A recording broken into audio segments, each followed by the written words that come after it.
Reloaded here.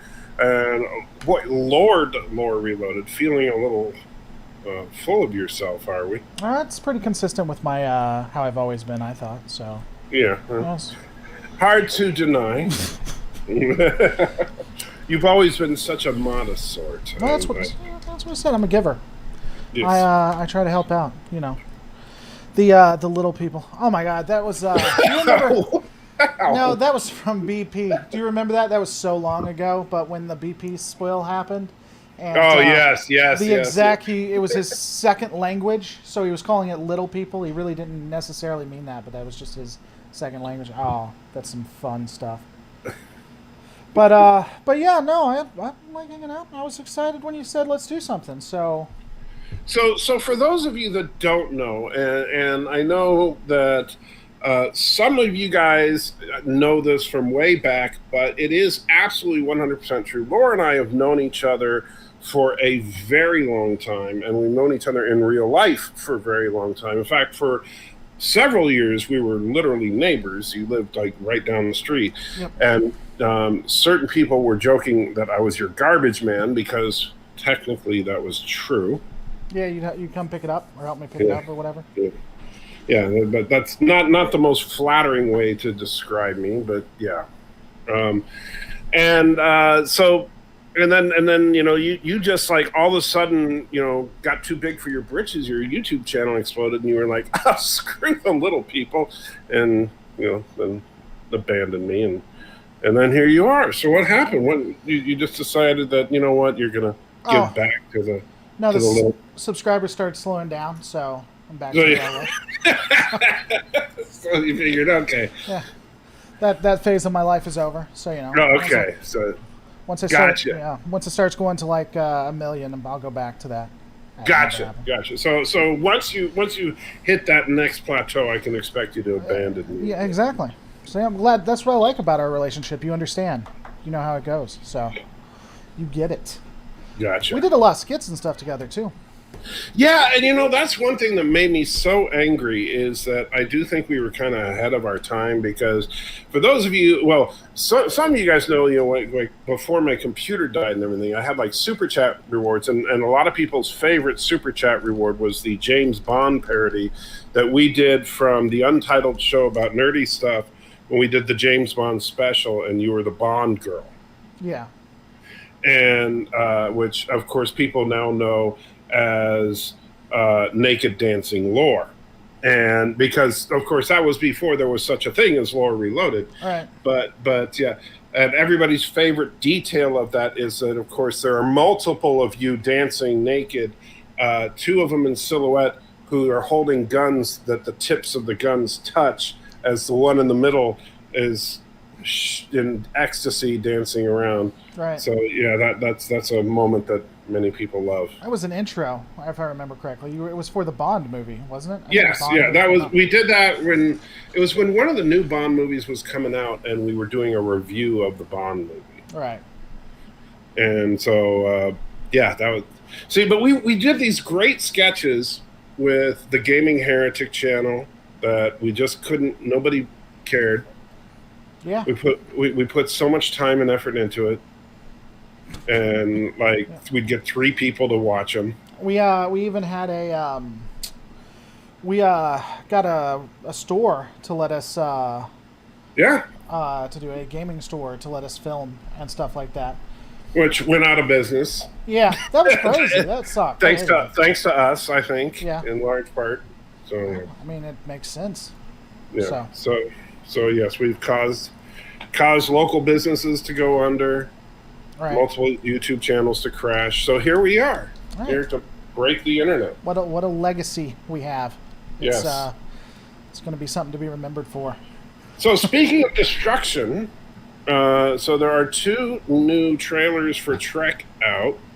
And so what did you think? I haven't really talked to you about either of them. So there's both the animated series, the obviously Lower Decks Season 2, and Prodigy. So Prodigy is the new show. What was your take on the trailer for it?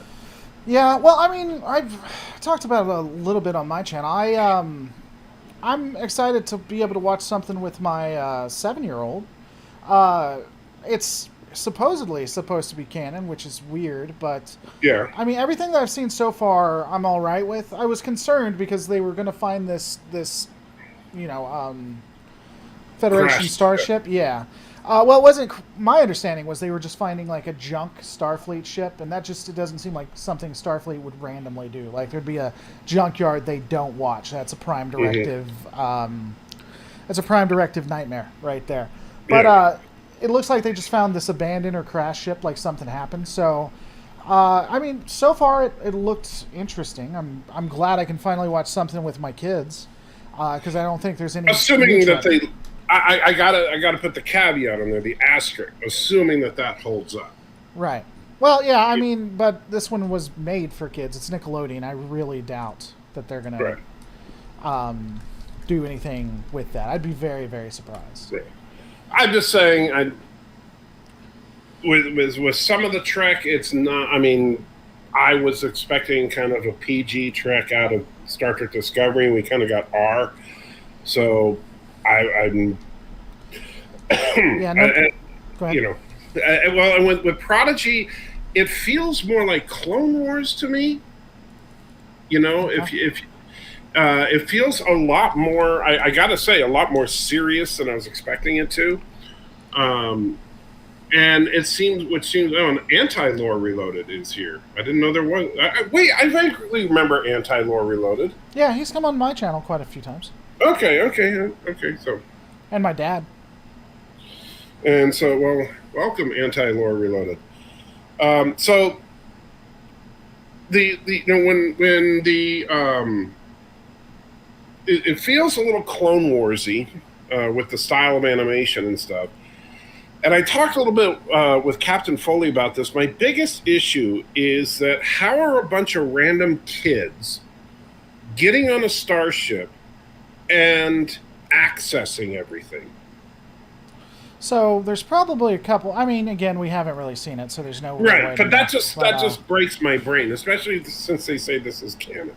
Well, there's a couple ways I could see that happening. If it's a prototype like or not prototype, but if it's like the what the hell was it? The Prometheus class, where it only needs like 7 people to operate, then they wouldn't need an entire crew for it.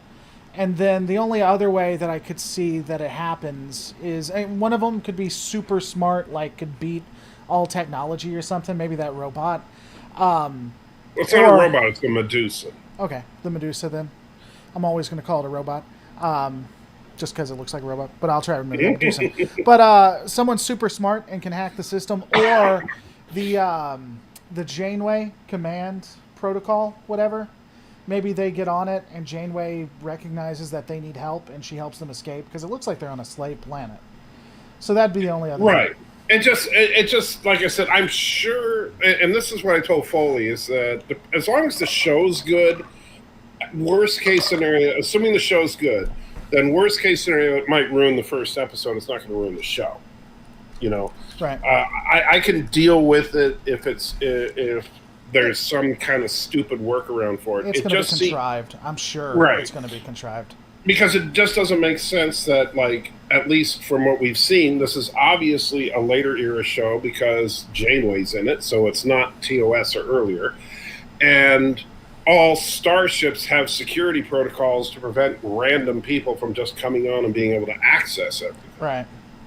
So, and I mean, last time I checked, a random hologram isn't going to just go, oh, I feel sorry for these kids, so sure, we'll just let you have access.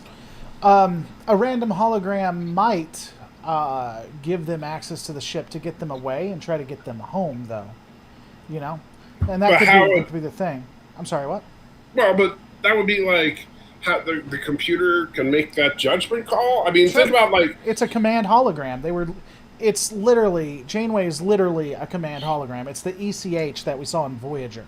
So an ECH would have the ability to command Then it should be Robert Picardo, then. Well, yeah, I'm not saying that they didn't mess up on that. I wouldn't necessarily put Starfleet's greatest villain in charge of a ship to help kids, but I mean, you know, they do what they want. Finally, someone understands me.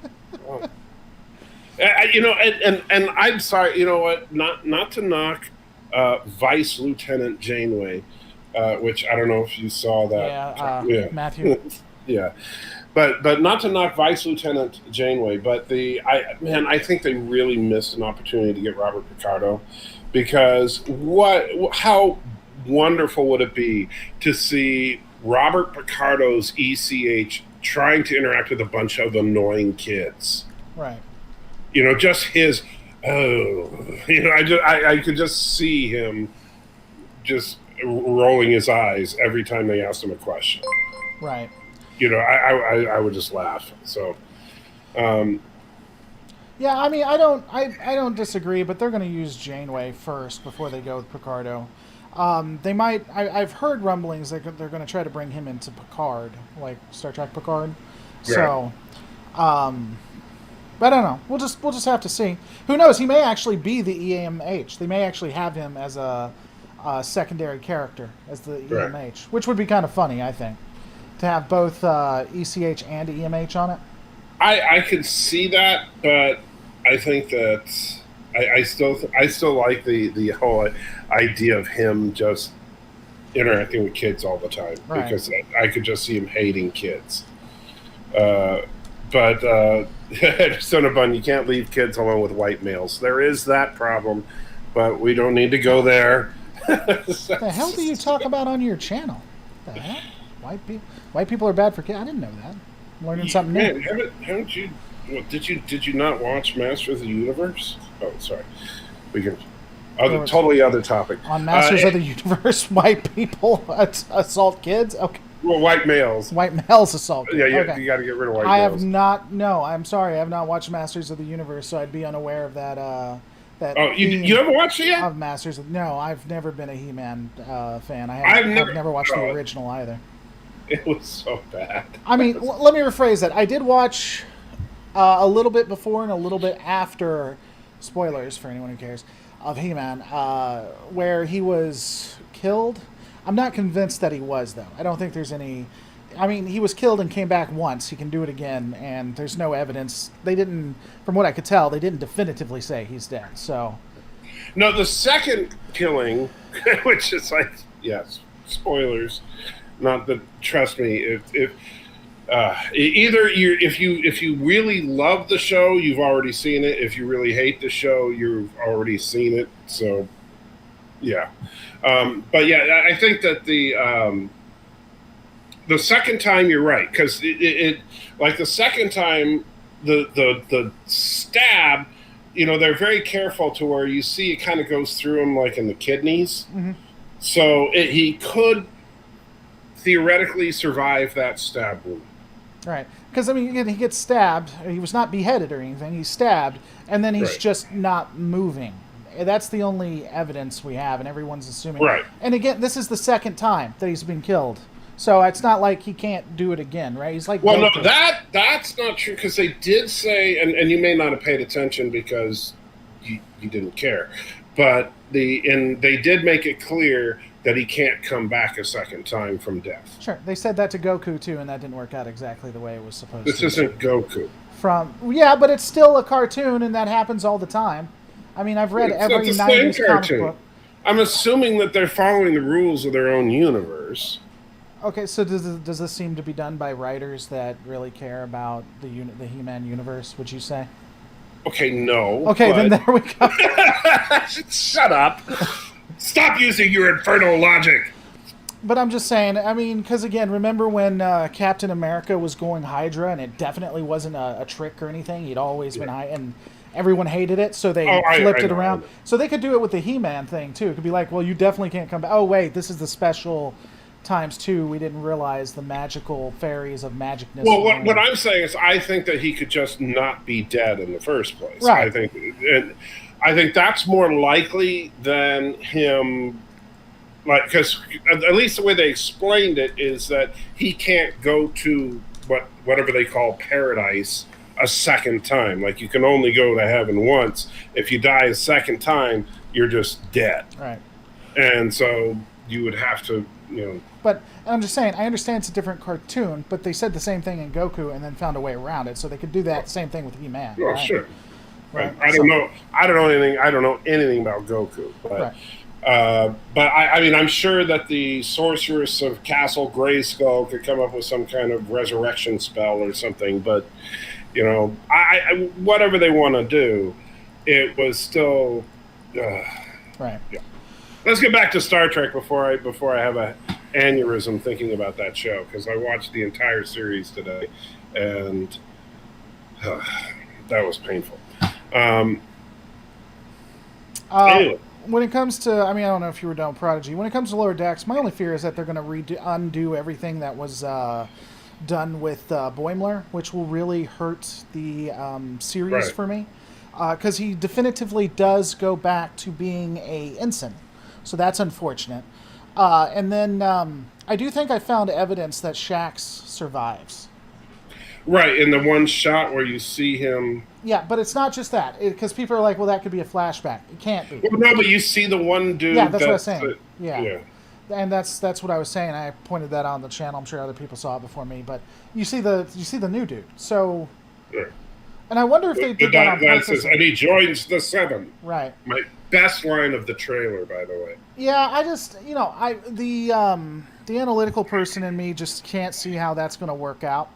Like on a ship that requires you to be able to understand each other, especially when it's attacked and stuff. I get the joke, but it seems like that's going to be pretty tough to. Well, I don't think he's going to be a main character or anything. I think he's just going to occasionally show up, and nobody's going to ever know what the heck he's talking about. But I'm just saying his existence still makes no sense. Why would the Federation, Starfleet do that? I get that they're diverse or whatever, but you don't. You have to be able to communicate in order to do anything. Also, wouldn't the translate? See, it's just when you look too deep into, you can't look too deep into it because the communicator should be able to fix that. They should have found a way around that by now. You'd think. Right. Well, I mean, are you telling me that Romulan and Vulcan and Klingon doesn't have all kinds of crazy things in it that the communicator has to switch words around for?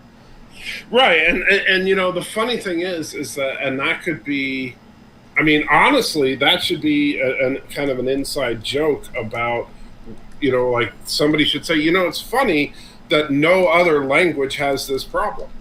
Right.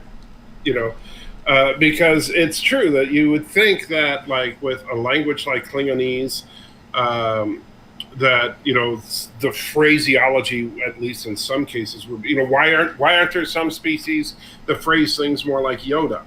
Right. And why? So it wouldn't matter that the translator can get the words literally correct, but because in all honesty, if we had universal translators that translated word for word, for Americans, most people would sound very strange because most languages are constructed differently than English. Right. Well, and that's what I was saying, because, I mean, it's just even on Earth, things are constructed differently. So if you have completely alien conversations. Lisa did bring up a good thing about him being demoted, Lisa Garrison on my channel. She said effectively maybe he was demoted or he did something to help or save Mariner or to get back on the ship because that's what she needed or something like that. I could be okay with that depending on how they went about it, or maybe he wanted to return to the ship because he knew that's where he needed like he did something intentional. Yeah, or he just took a demotion so that he could be back on the ship. Maybe he knew the Cerritos needed him more, or again maybe something happened with Mariner because you saw with in the trailer, him and Mariner were at some kind of special event, and they were in the buggy, the space buggy, and maybe he did something to help her or save her, and took a hit. I would be, depending on how they did it, I could be okay with that. I could be, but I agree with you that from a sense of character development, I don't want Boimler to be completely taking a back seat to Mariner. Right. But him doing it for her as a friend, as an equal, is what I'm saying. Right. Not taking a backseat to her, but taking a hit because she's actually become, she's become like family or something like that. You know what I'm saying? Like, not taking a backseat or not doing it because she's so awesome, but doing it because it's his choice and he wants to do what's best for her and the rest of the crew. Right, I get that. I'm just saying, like, because the problem is that from what we've seen in the trailer, it still looks like Mariner is the leader of the crew. Right. And I get that's kind of, she's the alpha dog of the gang. That's kind of because that's her personality. But at the same time, I would want Boimler to have a little more assertion after, hey, hey, don't forget I'm the one that served on the Titan. Right. Or something like that. Well, I mean, Mariner is basically like the Cisco or the Picard of the series. So there's a little bit of that has to be dealt with. It's a little weird because she's not the captain and she's the same rank as them. But I mean, effectively, that's what she is. That's the role she has as you said, the leader. But again, she's meant to be like the Cisco of the series, at least for right now. And so I think there's going to be a little bit of that until they change it out. So what do you think, though, as far as generally, are you optimistic, though, for season 2? I mean, sounds like you enjoyed season 1. Right? Yeah, that's the only thing that worried me. Beyond that, I really liked it. I thought it was I thought it was as Legacy Trek or Generation 1 Trek as you're going to get. TNG Trek, whatever that is, Generation 2. So it's Generation 2. Yeah, I think it's the way that I do it. Yeah, I think it's this Generation 2 or Legacy Trek that you're going to get, and so I agree. I think that's what that show fills. That's the slot that show fills, which is why I don't think Strange New Worlds is going to be. I don't think it's going to be what people think it is. I'm not sure. Marketing lies for CBS, so. And I do like, so E4U now says the Federation sent linguists to study and understand the Temerian language. They obviously didn't do too well. And yeah, I think that could also be a running gag, like say that you have someone who, says, oh yeah, we fixed the universal translators to be able to compensate for their language, and yet they can never get it to work right. Right. Well, that language makes no sense either. You're just having to accept that language. There's no way that language works in the. There's no way a language could work entirely in metaphor. Right. Because then who wrote the original works that the metaphors were based on? Exactly. Because let's say if we based our entire language on Shakespeare. So I would say, if I was talking about my wife and I would say Juliet at the balcony because I was talking about how great she looked or whatever. But then, how could Shakespeare have written the original? Right. And it also requires you to understand the history and context of what you're talking about too. And if you're interacting with another race, then it's really very difficult to because again, that was the whole thing. Like when he was saying Gilad and whoever, Picard had no idea about the history of his people. So how would he know anything about it? It's all nonsense if you don't know the history. Right. You would think that emissaries, the first thing they would do is transmit the stories so that they could study them, and that way they could understand the metaphors. I mean, that's a good rewrite for it. Like when they were coming on, it's like they sent us their entire history. We don't know why, but we now have their entire history, and then you can link it back. Or even better, for some reason they transmitted these fictional works. Like, why it would be like, hey, why did they send us the works of Shakespeare? Right. And it's like, I have no idea what's the deal with Shakespeare. I don't know. Now they're transmitting lines from Romeo and Juliet. What? Right. So Lord Ebb says, how about if they become lovers on lower decks? Would that be more interesting than friends?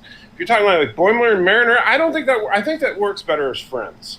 I don't think that making them love interests really would help the show.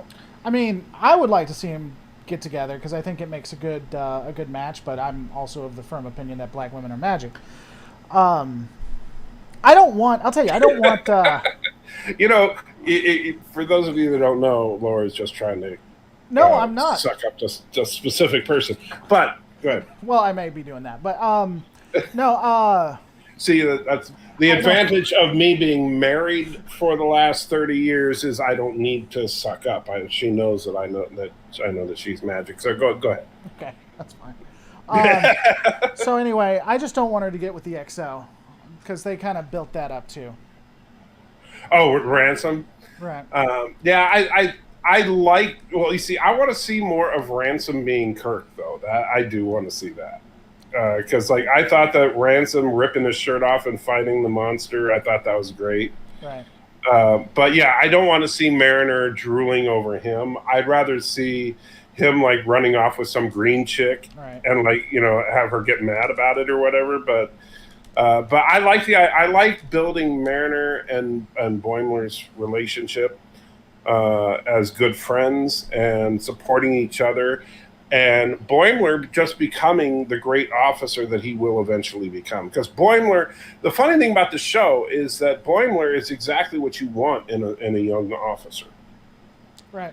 Well, You know, I've always said that. I thought, a lot of people were like, well, he's just an idiot. He's just an idiot for Mariner to attack or whatever. And what I've always held is that he was a great officer. Like in the very first episode, he knew where everything is. He knew what everything was doing. He knew right, exactly how operations worked. He was just naive. He was just, right. and he was really eager to please when he maybe needed to step a little bit back from that. So I agree. I think he's a great officer. He's just got to find the. He's got to stop being like I don't know. I want to say a suck up, but he's got to stop being green. Right. So. Like walking up to the captain and saying black women are magic.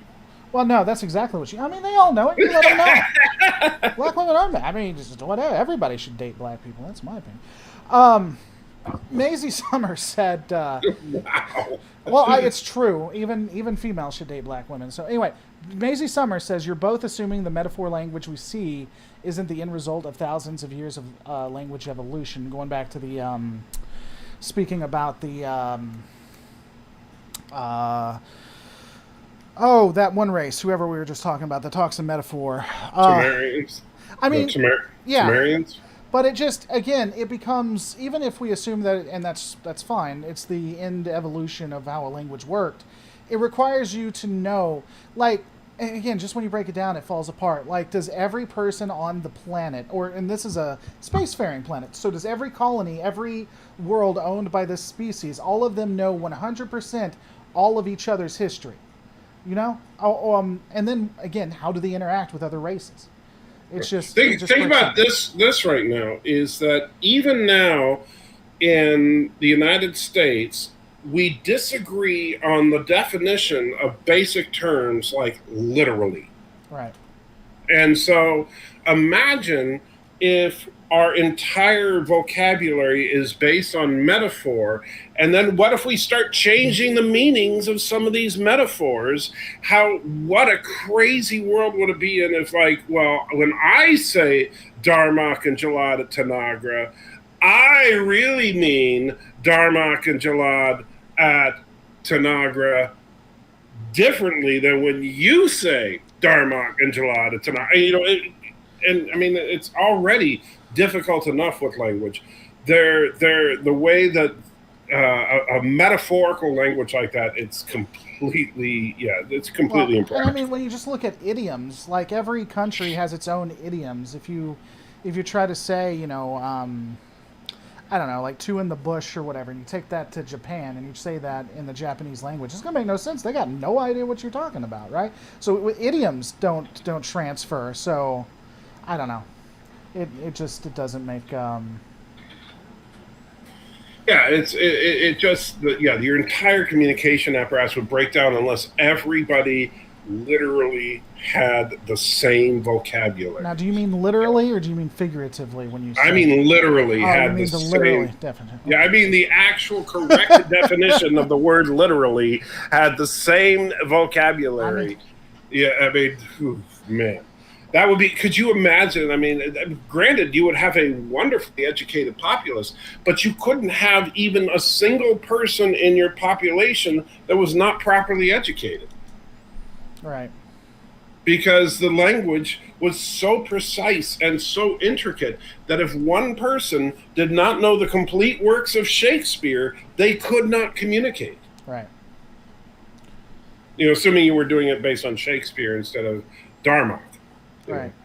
I mean, I don't know, Maisie. I don't buy it. She says the metaphors were long established way before they went to space. So then they have a metaphor for every situation in every instance across the globe. It's just, again, I think that it's an interesting thing to have in a show. Doesn't make a lot of sense if you're building a universe. Right. But it's fine. I mean, I'm not going to get upset about it. It's whatever. I can let it go because things like that happen. And Darmok is a great episode. Yeah. And I mean, it looks like it's going to be funny. And if they do it exactly the way you think, which I think is exactly how they should use the character the more I think about it, like he just shows up randomly and starts... It says, when he meets the 7, and they're all like, huh? Right. And I mean, maybe even once, like during a critical stage, he's trying to tell them something and they don't have time for it. Like, just, if they go into that, I think that would be funny. Yeah. Like I could absolutely see, like, at the beginning of an episode, some critical thing happens, and he's at his station at the bridge, and he looks at the captain and says something like, when the collapse happens, he falls and lights the lamp. And they're all like, what? Huh? What? No, whatever, dude. And then he keeps saying it randomly throughout the episode. Then at the end of the episode, they finally solve the problem, and then they're all like, oh, that's what he meant, right. And so they could do something like that. And speaking of magic black women, hi. I thought you didn't have to suck up to them. I don't have to suck up to them. Oh. She knows that I think she's magic. So anyway, she just happened to come in to get some ice.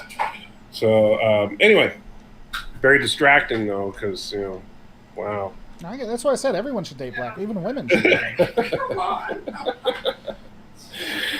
Anyway, but yeah, so using the character like that but not in every episode, just every once in a while, would be great. Right. Or just like occasionally, like people are running around like crazy, and or just walking down the hall, and they'll say, "Oh, hey, Ensign, how you doing?" And then he'll say something that makes no sense to them. Right. And they just like, yeah, whatever, dude. Right. Well, it's like the dog too. Like you remember when the dog in that episode he Oh yeah, and was changing into different things. It just became a normalized thing. He'd walk and change into a block, and they'd keep having their conversation like it was nothing. But yeah. All right, so it sounds like, as far as the 2 animated shows, I'm hopeful for Prodigy. We'll see how it works out. Hopefully we'll have some Star Trek appropriate for all ages. It still feels a little Star Wars-y to me as far as the character designs. But I'll tell you, the one thing that they did sell me on is the idea of a Tellarite engineer. They had a Tellarite engineer. Yeah, it doesn't look like it because of the stylized animation, but the engineer is a Tellarite. Which one is... So I think the white guy, who I think is the villain, he looks like one of the senators in Clone Wars, so I kind of see that. But he's a Tellarite? He's not a Tellarite. What's a Tellarite look like? Hold on. I'd have to... Let me see if I can get the... I want to make sure. He does not look anything like he's supposed to be a Tellarite? He's supposed to be a Tellarite. I'm trying to get the... This was supposed to be in the Delta Quadrant, though, wasn't it?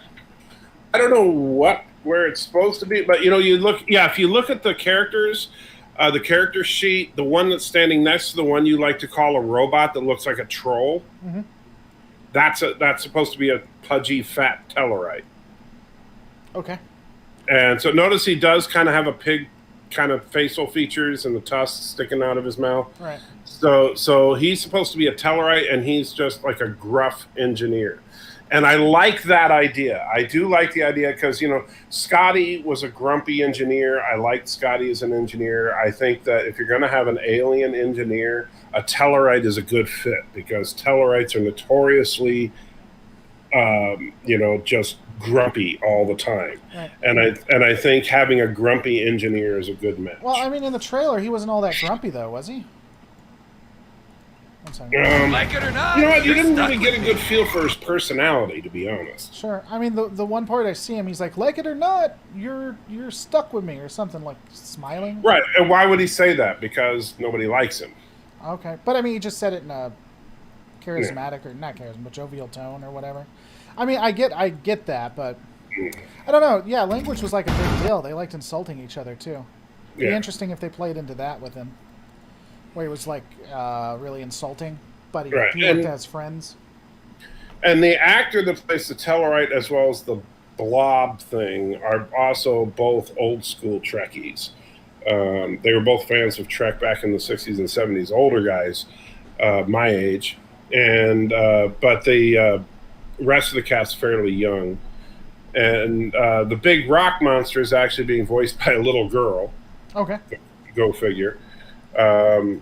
Because why not? They do whatever they want to do, right? Yeah. Whatever. Yeah. So Tom and B'Elanna on deck 12. Yeah, that would be that would actually be really funny for him to say things like that. Right. You know. Or like, you know what would be great would be for him to say like original series references. Okay. You know. Seriously, like if you think about it, like, you know, Kirk and the Gorn on Cestus. Right. And when they're trying to figure out what to do, and you know, but one of the things people are getting upset about that they heard, I don't even know that's true. There's no evidence of it, but apparently the Moderna thing, whatever it is, Medusa. There we go. The Moderna robot. Medusa. Wow. Moderna is a vaccine. No, that's what he is now. He's apparently.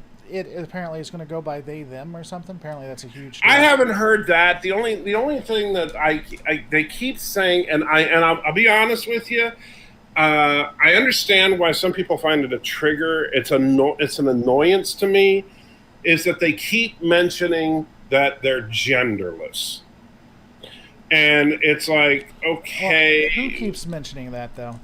Well, like the actor that plays the Medusan says this in every interview I've seen them in. The producer of the show keeps saying it. They keep putting it out on tweets. Now, first of all, unless they say it on the show, it doesn't really mean anything. But even if they do say it on the show, look, the thing about it is I don't want this show to turn into Star Trek gender studies, right? I don't want it to be, hey, kids, we're going to talk about 75 different genders and stuff, because I think that's kind of inappropriate at a show that's aimed at prepubescent kids. But at the same time, yeah, well, the Medusans are basically energy beings, right. You know, so...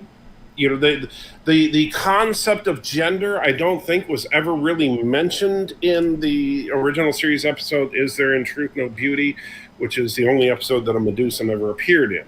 Right. But, you know, so, and they do, and so the fact that they're genderless doesn't really mean anything. So... There's two pieces to this. First, that's like saying that the hate monster from Day of the Dove is genderless. So you know, there's two pieces to this. First, the actress, I think, who played one of the characters in Star Wars Starfighters, said, or maybe it was the writer, said a certain character went by they them. It was never in the actual game or anything. Never brought up. So right. I don't care what your fanfic is when it comes on screen. Neither do I. When it comes on screen, then we can talk about it. But even if we assume that it comes on screen, I don't see that as a trigger or care about that either. Okay, so there's a character, like you said. First off, it's a Medusan, so you could see it a lot more. I think a lot of people could accept it a little bit more. That they go by it or they them or whatever. It's whatever. Even if that comes on screen, I just it's whatever. It's okay. Right. It's an energy creature. Right. So now if you're, it's not like we're talking about a human character that's like, well, I prefer to go by, no, we're not getting into that, you know. So people, please pump. We don't need to pump the hate brakes. We can, it's not cool down. It's a freaking Medusan. Right. Right. It's a ball of energy in a box. Right. And so. The fact that it's genderless is truly meaningless. It's just like, people made the big deal out of, Loki is bi.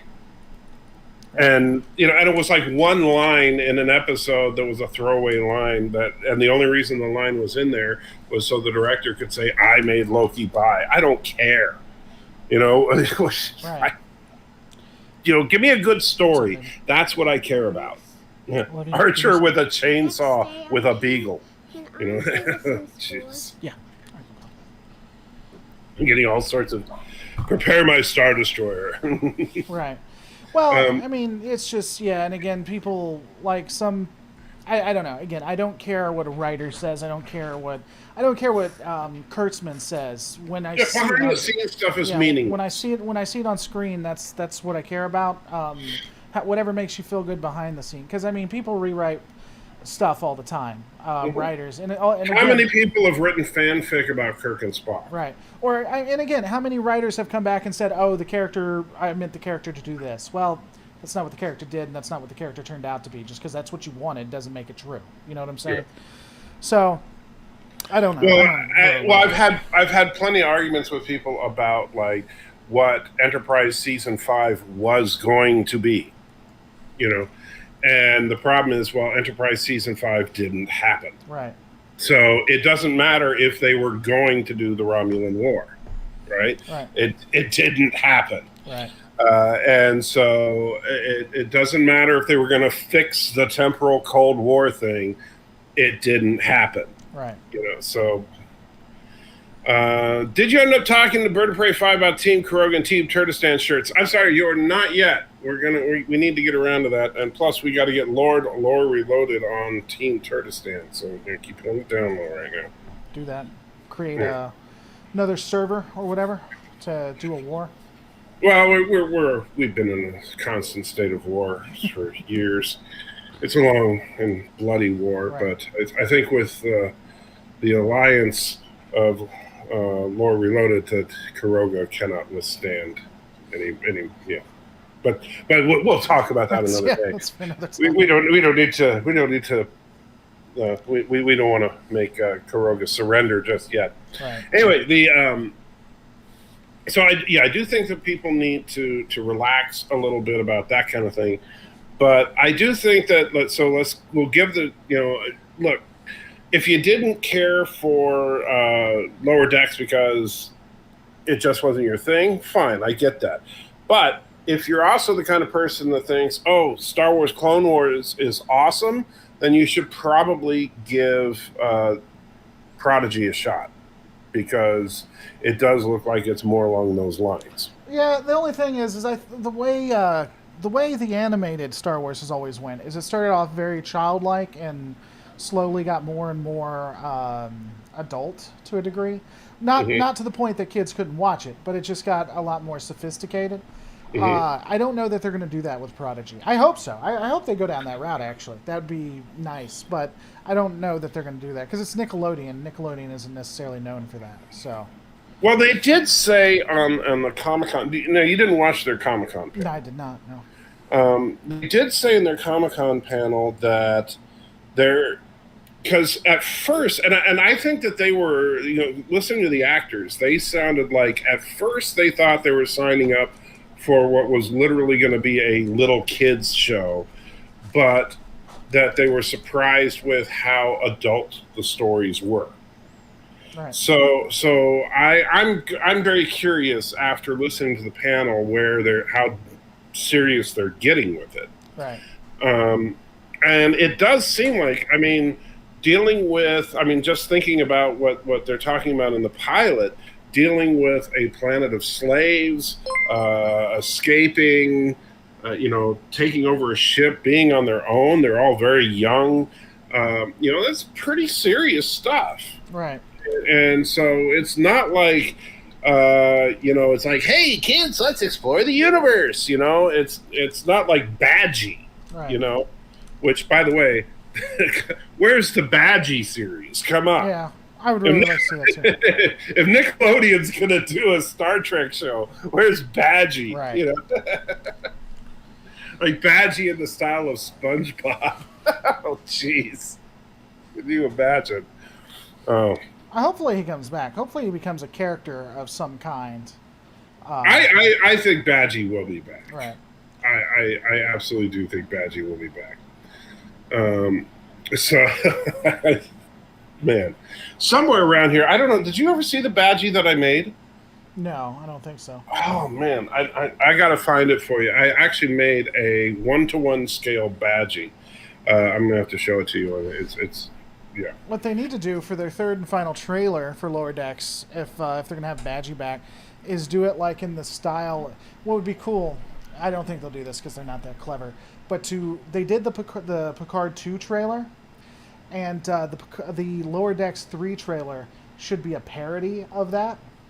And you have like Sam Rutherford walk in instead of Picard or whatever, and then he's like on the desk, and then you hear, "Can I teach you a lesson, or do you want to learn a lesson," or whatever Badgie says, and then he turns, his eyes just get big, like they do a complete parody of the Picard trailer. Okie dokie. Yeah. Did you catch the thing they did with him, with Rutherford, by the way, which I thought was interesting? What's that? Do you know his name, his full name? No, I do not. I can't remember. His full name is Samantha Rutherford. I never caught that. Yeah, they actually say it in 2 episodes.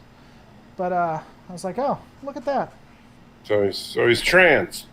That's exactly where they went with that. No, I don't know. No. That's so. Sam Manthan Rutherford. Yep. I just like it because we live in Rutherford County. Oh, that's true. So, yeah, that's the only reason I like him. Other than that, I hate him. I'm kidding. I don't hate him. Yeah, he's actually, but do you not like he's him? the only, huh? You don't like him? No, I don't. He's the only character I can imitate, so I got no problem with it. Because, okie dokie. That's Hopefully about all. They give him back his memory. I don't know why they took that away. Yeah, that was kind of weird. Yeah. One thing, so if Shax is back, I'll say this, if Shax is back, I hope, and Kowalski had this idea, but I think it'd be great. The way they find Shax is actually pretending to be a Pac-Led, but he still has his Starfleet uniform on. He's just wearing the helmet, and they never catch on. You see, that would be, the way they did the Pac-Leds, I love that, yeah. And he could be like, "Hey, look, another Enterprise," and they all look the other way as he jumps in the escape pod and leaves. I could absolutely see something like that. That would be great. But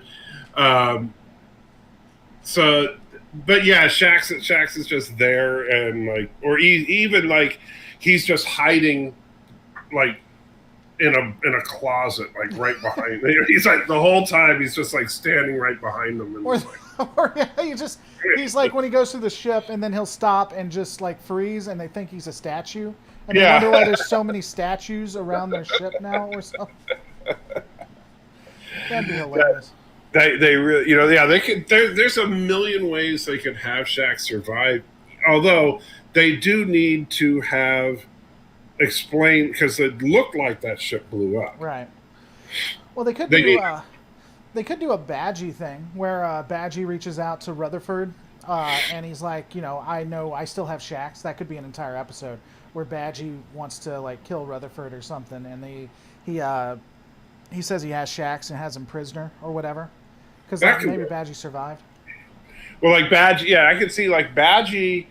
If Badgie detected Shax on the ship, he could have not blown up that section of the ship. Right. Or fix the transporters, maybe. Because the transporters, the only thing that sucks is that the transporters were really slow. Because, he could have transported off, but that was the joke. Maybe Badgie fixed it and transported him to one of the other Pac-Led vessels or something. That could be. So there's a few ways they could definitely do it. So and the good thing is that Mike McMahon, whatever his last name is.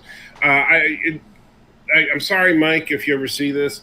Because and I do mean it. I'm sorry, because you are truly a nerd. I mean, I've seen you on Trek Yards. I've seen you around a little bit, and I believe you are one of us. That you are a nerd. That you love this stuff. And so I am, I love what you've done as far as just poking fun at of some of the silly things in Trek. So the Tom Paris plate, by the way, hilarious. So looking forward to seeing. I want to see a battle between the Tom Paris plate and Badgie. How about that? It's all happening in his mind though, because of the fumes or whatever. Because that'd be funny. Because Badgie just shows up, and then Tom comes out, and they have this epic battle while he's trying to fix it. It's just all happening in his mind. That would be hilarious. Of course, Tom would be like, "Don't make me turn into a salamander." That could be a good joke too. I don't know. But as you know, Star Trek is not doing well, so they're not selling any kind of merch. It would be cool if they sold that as a plate, but as you know, Reddit has told us that them not selling any merch. I don't know. I mean, well, first of all, I have now decided that nothing online is ever true. That's I agree. Yeah.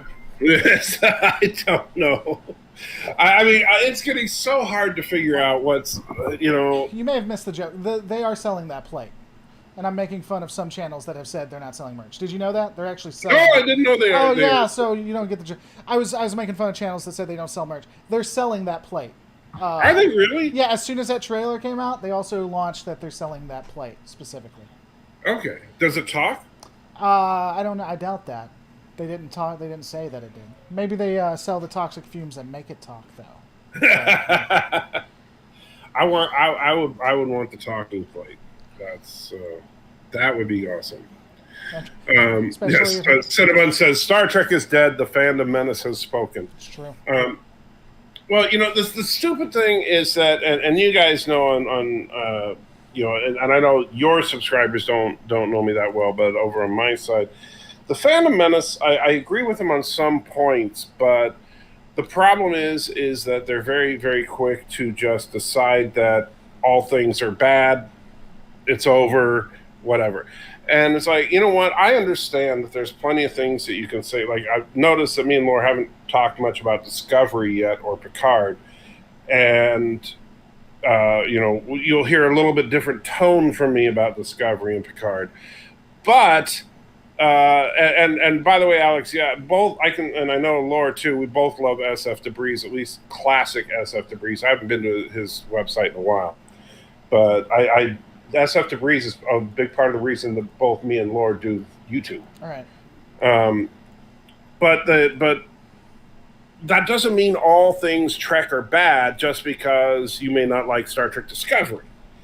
It doesn't mean that all things Star Wars is bad just because The Last Jedi might not have been so great. In fact, I hated The Last Jedi. But I love The Mandalorian. In fact, I'm wearing a Mandalorian shirt right now. And so I'm not going to sit there and declare that a franchise is dead just because an entry in the franchise was something I found disagreeable. Right. And I didn't care for Star Trek Discovery. I honestly think that Star Trek Picard was a misfire. I'm hoping that Q breathes some life into Picard, but unfortunately Picard literally looks like he's on life support, as well as the show looks like it just... Yeah, the show just honestly, we should be looking at a Riker show, not a Picard show. Yeah, or a Q show. He's just, I agree. I mean, we'll get into that in a second. Like, I even talked to you about this offline beforehand because I really think that for the most part, and it's unfortunate because I think you may take this wrong, but I think your criticisms were about as milquetoast as they can get. They were honest, but they were reserved. And and I saw Mecca actually even called you out on Twitter. For them to get so angry, or at least to cut you off for that, is just ridiculous. But I talked to you about beforehand because I don't want to alienate whatever fan base, or if you even have a shot of being. Don't worry. First of all, my subscribers, they know exactly how I feel about the Phantom Menace. They know that, look, I respect a lot of people in the Phantom Menace. I agree with them on some of their opinions, but, I'm certainly not going to, if my opinion is different than them, I'm going to spout my opinion, period. Right. So it doesn't matter. You say what you want to say. Unfortunately, the type of people that they create makes them a problem for the fan base, and there is some of the most wildest dog whistling in their videos now.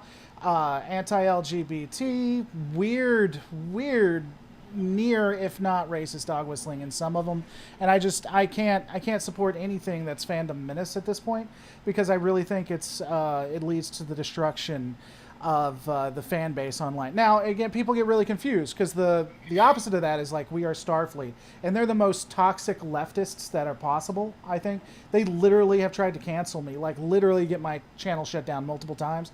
I'm not saying I'm in love with the opposite end of that. But yeah, but that was one thing. I don't hold back. I can't because they really at this point, even if you say you're crazy, you're just looking for reasons to get upset. They're not doing any kind of dog whistling. They're not hating on any. You're just crazy with that. The people that the movement makes and that go out, the commenters, are so toxic that the movement itself is a net negative, in my opinion. You know? So Joseph, let me say this because Joseph says, do I agree with their opinions but not their style? Yes and no. I don't agree with all of their opinions. I agree with do I agree with some of their opinions? I agree that gratuitous insertion of politics into some of the stuff is wrong, right? Like I don't like what they did to. And Mercer says I collect spores, molds, and fungus. Mercer, thank you for that, and we are going to be talking about that trailer in a few minutes here. To kind of give you an idea, I agree that the way that like the Last Jedi, horrible film, the way they tried to insert politics into Star Wars, I don't think it worked at all. I think that Star Trek Discovery, horribly done because I think that they tried to make identity politics take priority over good storytelling. All that being said, that doesn't mean everything they say is gospel truth. And a lot of the times what the Fandom Menace does is they take rumor and speculation and they run with it and they start, how many times have people in the Fandom Menace been saying that Kathleen Kennedy is about to be fired from Lucasfilm? For what, 3 years now they've been saying that? I'm sorry. You know what? How about I don't mind critiquing a movie for what it is, but critique it for what it is. They were so predictable that there were they were tricked. Like people put stuff on Reddit and 4chan on purpose to catch them, and it worked. They relied so much on 4chan and Reddit, and they were so predictable that's. Well, I remember there was the one where someone put a story out about like Kurtzman breaking a TV because it was more than that. There was 3 or 4 of them that were done, and they did all 3 and 4. They did all 3 or 4 of them, and it was all. It was beautiful. It was. It did have the. It did have the benefit. Not I want to say benefit. It taught them not to rely on Reddit as much, at least. So there was that occurred. But I don't know. We can talk about not Phantom Menace necessarily, but we can talk about that a little bit when it comes to, because we were talking about fan division and Trek pandering and everything like that. Well, I think the core problem, and this is where I wanted to go when I was talking about the fandom, not the Fandom Menace, but the fandom in general. Is the problem is that we've gotten so worked up on these ideologies. You mentioned We Are Starfleet, which is kind of the opposite of the Fandom Menace. Right. And so we have the We Are Starfleet on the left, we have the Fandom Menace on the right. And you know what the problem is? Why are we making political ideologies out of freaking Star Trek? So, right? Why is this a political argument at all? Why don't we just enjoy Star Trek? So there's 2 reasons, I think, for that. And I would be interested to talk to you about the pandering that you see on Discovery and stuff, because we may be a little bit different on that, because I've been thinking about that, but we'll come back to that. There's 2 reasons for that. The first one is I do think that the Fandom Menace was brewing or looking for a fight, not like it is today, but they were still hyper aware of things that were going on and kind of simmering in the background. Also, I think that the executives, the actors, like almost everyone in the entire production of Star Trek Discovery Season 1 went out of their way to ensure that it was the most toxic Hmm. behind the camera. I don't think they do that anymore, but they literally went out of their way to say that this is meant for us. If you don't agree with us, then you're not just wrong, you're a bad person. Right. And that really set the tone for third generation or disco era Trek. And I honestly think that by season 2 they started pulling away from that, but it's just you've planted the seed, you created this toxic atmosphere that's going to take a long time to undo, because they literally seemed like they were going out of their way to tell people that they're bad or wrong, and not just if they do a certain policy, but if you don't think Trump is literally Hitler 2.0, or if you don't think conservatives literally want to destroy everything we hold dear, then you're not just wrong, you're a bad person, you're a Nazi. Right. Right. And that's what And really set the tone. First, you mentioned the leader of the German regime. Then you mentioned his political party. Man, you're just trying to get my channel and just Okay, shut well, I'm down. simulcasting too, so don't feel Yeah, bad. but your I'm saying channel's it's big enough to where YouTube will be like, yeah, that's we'll exactly give how you it a works. pass. That's exactly what'll happen. Because larger channels haven't been taken down and not restored before. So, but yeah, I mean, that's what I'm just saying. They set the tone. They really did. But well, no, I agree. I think that they so I think that but you see, I think there's problems on both sides. And while I know you tend to lean a little further to the left than I do, but that's part of the reason that I've kind of taken a new ish political stance where I call myself an anti-ideologist, where I'm like, okay, I don't care if you're left, you're right, whatever, I don't care. Not interested in following an ideology. And guys, please do not use the word that starts with N that is for the regime from the Germans in the 1940s, nor the leader of that group in the chat. Yeah, Please don't, in either channel. I Please shouldn't don't. have said there are literally algorithms that Yeah. demonetize. Do not use the mustached one's name. Do not use the name of his party in the chat. And that goes for Lore Reloaded's channel and mine. That will hurt both channels. Please don't do it. If there's two places you never want to negatively say that, it's 1940s Germany. You never want to put him down in 1940s Germany, and you don't want to say it on YouTube. Those are two places you'll never want to say that. Yeah. So anyway, and it's not. I'm not trying to be a jerk about it. And thank you, mods that got rid of those comments. Don't take it personally if your comment got deleted. It's just we got to be careful of that. And hopefully your mod's doing the same if anybody did it on your side. We just got to be careful of that kind of thing. And of course we should censor out what Laura said earlier. And he owes me $500 for that. Probably. You know what? Because I don't know how you know, but where this all got started was there was a charity drive for Children's Hospital or something like that.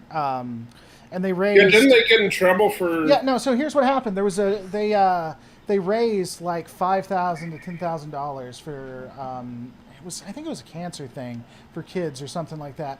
But in the chat, it was nothing but swastikas, nothing but insulars, nothing but the regime, the 1940s regime, and H did nothing wrong. It was nothing but that. And the New York Times did an article about it, and YouTube just brought the ban him. Refunded all the money, didn't give any of the money to the charity, and then just they created an entire algorithm to take down people who did that. Yeah, that's where it got started. Because thanks, news media. But anyway, it was just crazy. That's where it got started. No, we haven't banned the name Matthew yet, Thomas, but that's on the way.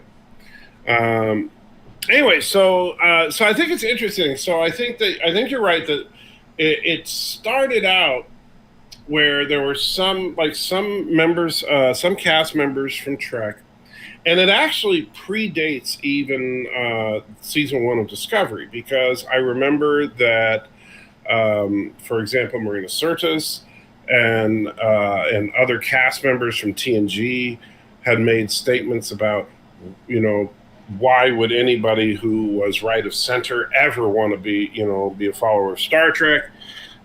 There's always been this kind of, I want to say, myth that you cannot be a fan of Star Trek and be right of center. Right. And Mercer, thank you so much for the super chat. And we will. I promise we are going to talk about the trailer in a few minutes here, but let us finish talking about the fan base first, and then we'll move over to the trailer. And then I'll come back to your super chat, what you said there in just a minute. So some, there's always been at least from the production side, from the actors and the creatives, certain elements of people thinking that, oh, Star Trek is for liberals, and which is funny because except for the first couple seasons of TNG, and that's really not true. Star Trek has been fairly balanced with its politics, and progressive racially, absolutely, but progressive racially is not necessarily liberal. Right. And I think that's something that people don't understand. Well, the actors and everything, because they come from Hollywood, and because they think everything good is liberal. Yeah, and so that's always been a constant. We just now see it because of social media and everything. Right.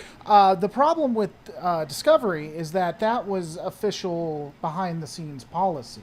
Like you had all of them kneeling, which it's whatever if that's what they want to do. You had all of them kneeling, the cast and crew. Then you had them saying that the Klingons, were Trump supporters, and they made the Klingons to be like the racist, bigoted, not listening to anybody, not open to any kind of position or anything like that. And it was just like interview after interview. Right. I've had a theory about that. I think that because Eric, thank you for the $1 super chat. Appreciate it. Go ahead, Laura. Oh, that's fine. If you look behind the scenes, there has sometimes been a gripe that they felt like they had to pander to conservatives, or they had to, because regardless of what you want to think, if you look at TNG, DS9, even Voyager, it was very conservative. A lot of conservatives really liked those shows. Especially DS9, by the way. Yeah, and kept those shows afloat. So they really had to toe the line on how much of their policies, or at least they felt they had to toe the line on how much of their policies. And I think it was like an overreaction to a degree. They're like, finally, we don't ever have to worry about them again. It's like not allowing someone to have like a drink of alcohol and then letting them have as much as they want. They just went overboard with it. You know what I'm saying? I feel like maybe it was a little bit of an overreaction on that. But yeah, they just, behind the scenes, they made it so toxic. They just set the tone. And even now, you have good shows like Lower Decks. I think Picard was better than season 1 of Discovery. That's not saying much. You have stuff that's like moving in the right direction, in my opinion. But because of what originally happened, it's going to be a struggle to get people going, Thank you for that $1 super chat, Thomas.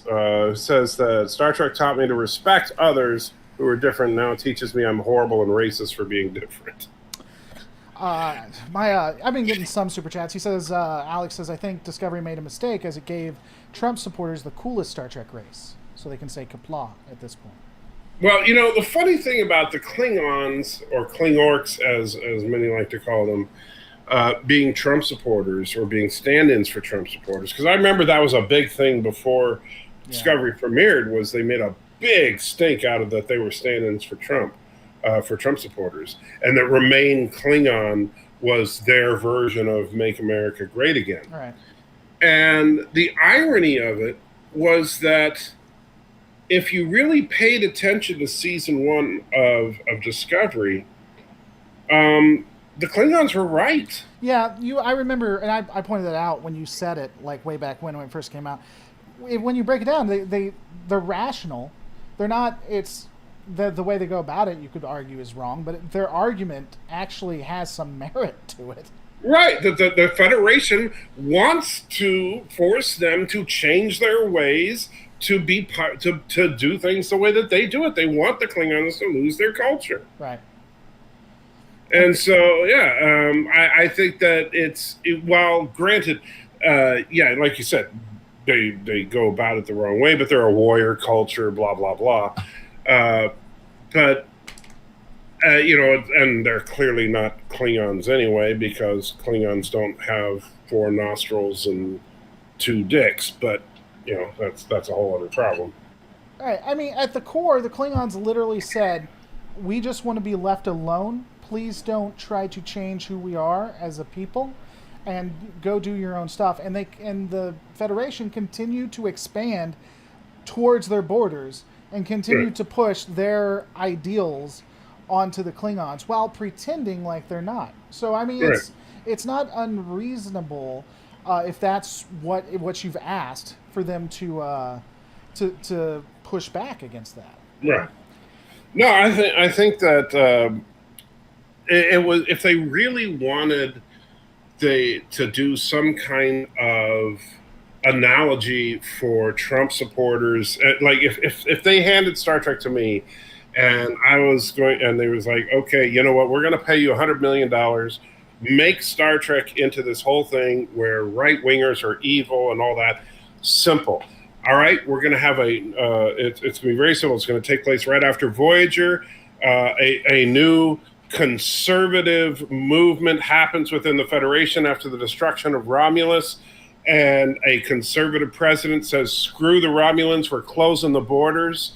And Picard doesn't like that idea, but the president is going to say, nope, nope, and we're going to be hardcore about it, and the Federation just becomes an evil conservative empire. Right. Well, interesting. I don't know if you're making an allegory on purpose to Picard or not, but interestingly, I think they did a better job of it, even if you would say it was poorly done or whatever.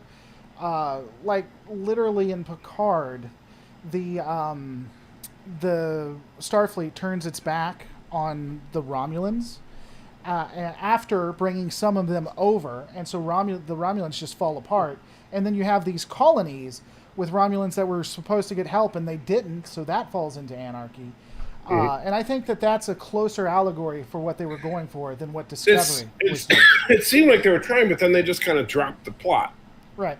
Well, I mean, the problem with Star Trek writing right now, I think, and again, this is something someone else said, but I think it's so true. They bring up some good ideas, something you could really be interested in, and then they fix it within a couple of episodes, generally. Now, sometimes there's an overarching thing. There's like one arc that goes the entire season, and then there's like little mini arcs that are interesting that they really just close up or they try to fix within an episode or two. Right. Because like it was an interesting thing when you try to break it down. Like they brought these Romulans over because they were trying, and I mean I'm not in the UK, so I don't know how true to it is, but it seemed really interesting because they were trying to do what happened with the Muslim integration and everything like that, right? And so they bring over the Romulans into Federation territory. They put them on a colony, say we're going to help you rebuild, and then the Mars incident happens. Not the best way to write something, but that's what they did. And then the Federation was like, we're not only are we not going to save the rest of the Romulans, we're not going to help out with that, but we're just going to leave the colonies to their fate. So good luck. Hope you know how to do agriculture. Hope you learn that, and that's good. And so that's interesting. I think you could actually write like that. And if you wanted to, because there are people who at least claim to be conservative that would try to use conservative ideals to say that's okay, then you could explore that, Well, I think that's the problem, is that there's a lot in the post-Voyager era that you could do. Particularly politically, if you wanted to explore conservative and liberal ideas and get into political conflict, that's an area that's ripe for that. Well, pre-original series is not a time for that. I tell you, I think I don't mean to interrupt. I'm sorry. I'm just saying. Yeah. Let me say real quick. I think the best opportunity for that would have been only a few years after the Dominion War, and then you would have had a fight for the soul of Starfleet. Like you have these really tough conservative, we have to be a military and we have to be like almost the Terran Empire but not. Right. And then these really tree-hugging liberals who are like, we're explorers and that's all we should ever do. And then have a series. I think you could set that at the post-Voyager era. I think you could set that during the Picard, because first of all, if assuming you want to have legacy actors in it, you can't just de-age everybody. Right. So you're going to have to set it at the beginning of the 25th century. And you know what? Let's keep Patrick Stewart to the occasional guest star because he's way too old. Let's make Riker a main character. Admiral Riker's dealing with things. Hey, you know what's really cool? Guess what? Ambassador Worf could be in the middle of all this. That could be kind of interesting, right? And so, because the Klingons, there's your hardline conservatives right there. Right. Man, come on. The Klingons are like, and so the Klingons would be like, oh, the Romulans are hurting? Oh, guess they got it coming. Well, or you wouldn't even have to use you could use the Romulans, but instead of the Romulans, why not make it the Cardassians? Why not say because look at the history with the destruction with the Romulan supernova, the Klingons hate the Romulans, right? I mean, how many times, even during the Dominion War, the Klingons like, yeah, Romulans, we don't like them. So even Worf doesn't particularly care for Romulans. So they can be, the Klingon position can be, let the Romulans die. They're bad for the quadrant. And the Federation is like, no, we want to help them. And the Klingons would be like, whoa, you help them and the alliance is over. And so now we've got a serious political crisis going on. Yeah. I mean, that could work. I could see that. Right, and then you could have the Cardis, especially like with Dumar inspiring a kinder, gentler Cardassia. Now you make the Cardis the voice of reason in this, and the Cardassians trying to say, "Whoa, wait a minute, guys, can't we all just get along?" And wouldn't that be a change?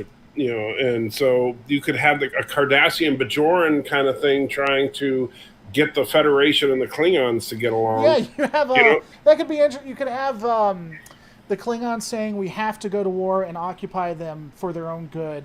The Starfleet saying, or the Federation saying, you can't occupy them because that would be bad, and we just have to let them all just do whatever they want, even though they need our help.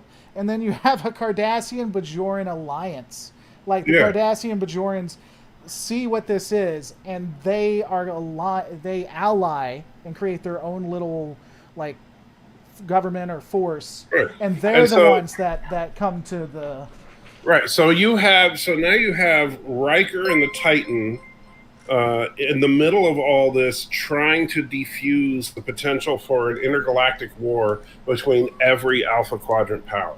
Right.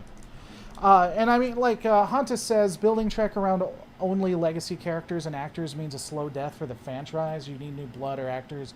I'm not saying only legacy characters, but if you have a character first of all, Jonathan Frakes is young enough to where if he could lead a show. Right. I think he could carry a show. And guess what? The actor that plays Boimler in Lower Decks looks like Boimler from Lower Decks. So I say put him on as the navigator. You know what you could do? Like for Lower Decks, season 2, it says 1 year later or something like that. And then you could, if the actor could do it and it wouldn't like burn him out, could do both shows. He could literally be in both shows.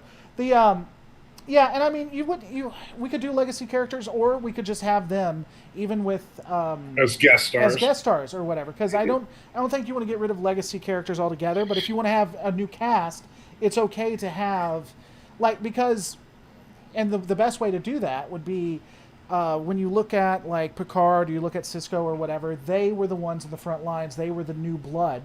And then when we do this era, the third generation Disco era or whatever, now they're the Admiralty, right? Because, the new blood, Cisco and Picard always would go to the Admirals. And so it's just a changing of the guard now. Right. So you have your Admiral Riker, you have your Ambassador Worf. Those are the characters you're going to, but you bring in your Michael Burnham or your Captain Lorcas or whoever is. Whoever. And you have the new blood. It's just whenever they go to the Admirals, it's now not new characters to us. It's just the legacy characters. Yeah. But could we, but instead of having Michael Burnham be a, hey, I can fix everything character, can we have Michael Burnham just be a real character? So, Michael Burnham, so, like you, we've always had this problem where titles. It's not about black women being magic. It's just about her being a badly written But I mean, character. they are magic. It's not about. Here's the thing with you and me. It's because you said I'm more liberal quick, than. I forgot. I forgot to read. Did have a super chat a couple minutes ago from Life with Matthew. He said, TOS isn't for children. It's full of swearing, and I stand by my statement that dolphins were in the animated series. So Jeffrey Combs designed the Enterprise and acted. Wow, maybe I should maybe I should like him more than Spock. Are we doing a movie on Friday, or am I just going to be a jerk? A lot of inside jokes in that super chat that you wouldn't understand. So go ahead. Sure. What was I saying? I lost it all because you were saying something about Michael Burnham being. Oh magic. No. Yeah. Well, first, she's a black woman. Of course, she's magic. So you say I'm slightly more liberal than you or whatever, but my thing is that you and me have never really done well with titles or things like even back in the day because things aren't black and white. There are nuance to stuff. Like people always tried to give a title. My thing that we were having a conversation about was I think that Michael Burnham is a poorly written character. I completely agree. Yeah. I really think someone said that she really acts like a captain, but she's not, and that's a part of the problem. Because I disagree. She doesn't even act like a character. She's a walking problem solution. Well, she's Wesley, is what she is, and they're giving her the gravitas of a captain. They basically made a person who's not a captain treated as a captain with the attributes of Wesley, and that's like for Discovery is the only one that this has ever happened to so far. Generally, with time, I've found for me things either get better or I just don't care as much about them. Like I can be passionate about something, but come back and watch it, and I'm like, oh, this is just whatever, or it's better than I remember. But Discovery, no, it's still pretty bad. The only thing I was interested in that you were talking about was Trek pandering to a degree, and I'll tell you. And I had an interesting conversation that changed me around on this a little bit, and I'd be curious about your thoughts on it. So when you take a look at Michael, or you take a look at maybe like Stamets or whatever, one of the things that someone I was talking to said was, like when you're watching television, you want to see, or what makes it better is to see yourself reflected in the characters or whatnot, right? And so, like, when people see Michael Burnham and they see this strong character that is just like the best and baddest or whatever, they're finally seeing a person of color who's a woman just going on and doing their thing. Or with Stamets, they're seeing, I think Stamets is well written, they're seeing a pretty solid character that's now. I don't think Stamets is a bad character. Yeah. Just to be clear, yeah. I actually think Stamets is probably the best character on the show. Yeah, but and so when they challenged me, I went to look when it comes to Trek specifically. Is there like pandering there?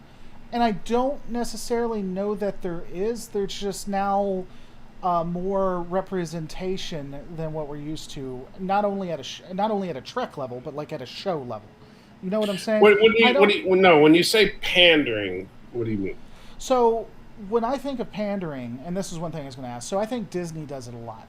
Putting a character there to have a character for a character's sake. Like saying X character is gay, giving them 2 scenes, and then never talking about them again. Like putting a character that is... Oh, sure they do. They do that. Yeah, Disney does that all the time. No, but Discovery absolutely does I don't think so. What character? I do. What character? Engineering. Hey, everybody, I'm a lesbian. Who are we talking about? What's her name? Mm-hmm. Tig? Exactly. Exactly. What's her name? No, that doesn't. My inability to remember names. No, because nobody can remember her freaking name because she's in like 2 scenes a season. But I think she's a pretty decent character. Why don't you like her? Why do you think she's a bad? Well, first of all, I think in season 2 she was horribly written. She was she reads a book and she can plug a person's brain into a machine and keep them alive, which is absolutely stupid. Okay, so that's not a Tig Notaro is. And what'd she play? Okay. She played I Jet thought- Reno. There we go. Yeah, Jet Reno. Thank you. Yeah. So Tig I is thought. the name of the actress. Right. Sorry. Go ahead.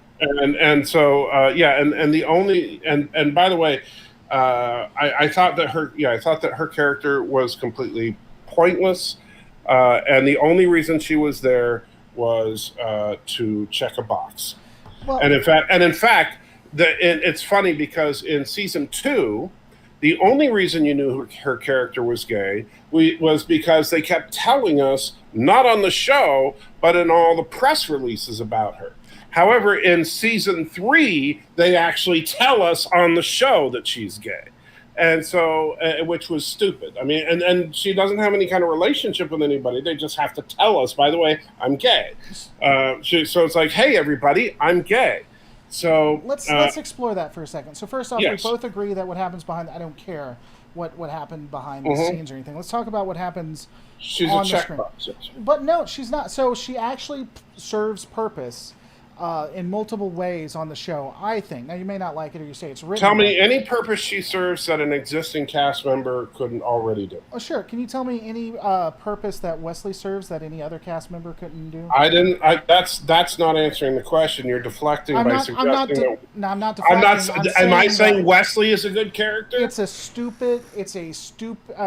want to use the word stupid. I'm sorry. It is an arbitrary. No, I'm saying she is a checkbox. You asked me for a character that is the way you described it, a character that is just there to check a box. She is an example. No, she does not serve a purpose on the show.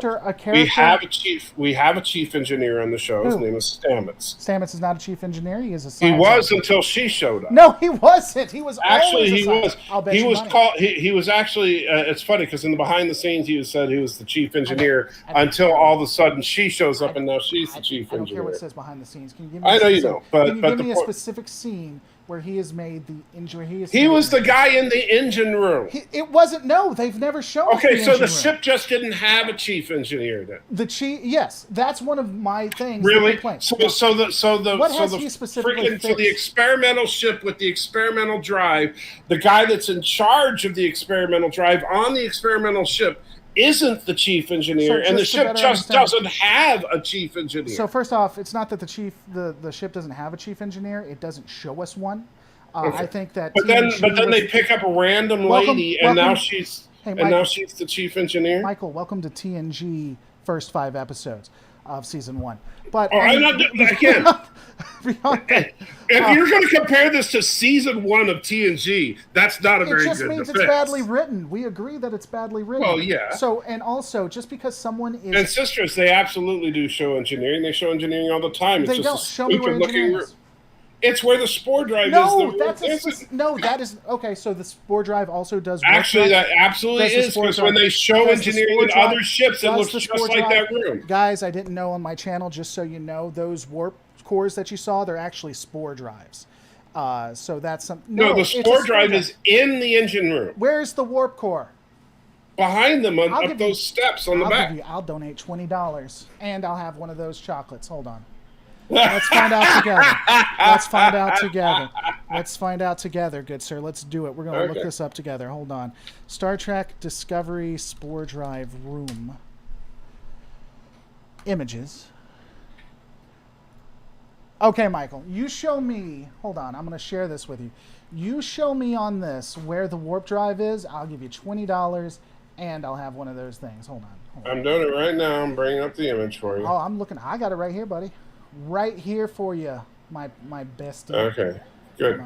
So look, you can see it on the StreamYard right there. It's the big red glow. Bam! Thank you. There is no big red glow. You're full. Look at the StreamYard I'm right gonna now. Look at the StreamYard in just a second. That is not a warp drive. That's the warp drive, and they see there's the sport. You know what a warp drive is? Look it up, buddy. Let me show you what a warp Look it up, buddy. Let me show you what a warp Look it up, buddy. Hold on, guys. I didn't know. Hold on. Star Trek Warp Core. Hold on. Let me pull it up for you. Hold on. I'll look it up for you. I'm happy to pull it up for you. Images. No, now you're gonna look it up from like another show where it looks. So things so we're on the same page. The Oh, Klingons. like you want The you're going to Klingons argue are that they absolutely- they're didn't not change Klingons. the way everything They're looks not, on they're not Discovery? Klingorks, they're Klingons. So everything can be changed, and that's okay. Yeah, okay. well, I'm just saying you're not going to argue That's that not a everything warp looks- core. They never use it as a warp core. When is it? That when is the it's engine not. room. That It's is the not. It is main not. engineering So what they on decided to Discovery. do? So what Starfleet Corps of Engineers decided to do? They're like, hey, you want to know what's going to be really cool? Here's what we're going to do.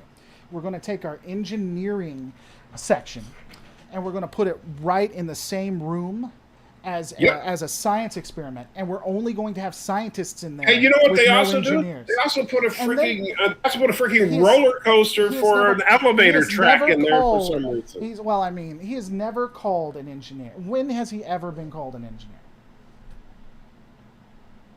In the thing. They don't call people by their job description most. Geordi was never called an engineer. He was never called chief engineer. I'm not saying Geordi was never how called. about I said that B'Elanna on Torres? Discovery.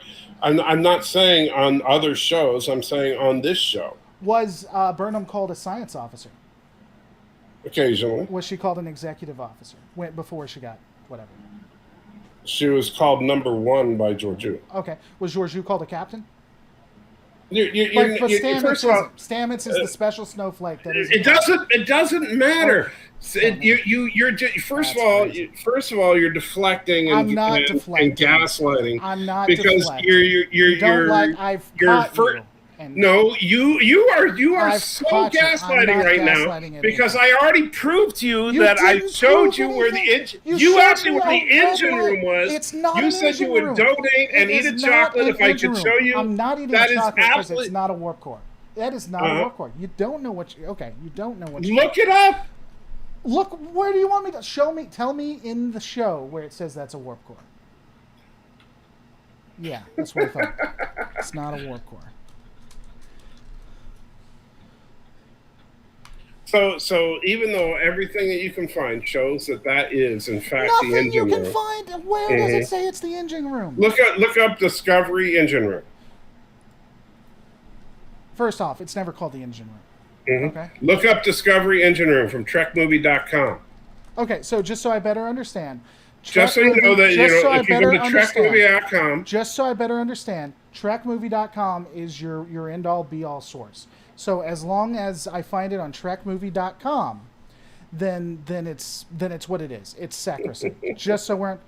I'm not interesting saying you're not sacrosanct. answering that question. No, if it's on TrekMovie.com, it's interesting that you just. It's not here. It's interesting that you just won't admit it. I'm not wrong. That's why I won't admit it. Why wouldn't they have the spore drive next to the freaking engine room? It's an experimental drive. You don't want to put. You know what we're going to do? We're going to create this thing that could explode, and we're going to put it right next to our nuclear arsenal. That is exactly. We're not going to put it on the other side of the ship or anything like that. We're going to put it right next to something that could explode. You can and thank you, Lore Reloaded, thank you, Lore Reloaded, for the $20 donation. You know I'm right. I'll give you. I was always going to donate to you, but I'm not wrong. I'm not having any of the thing there.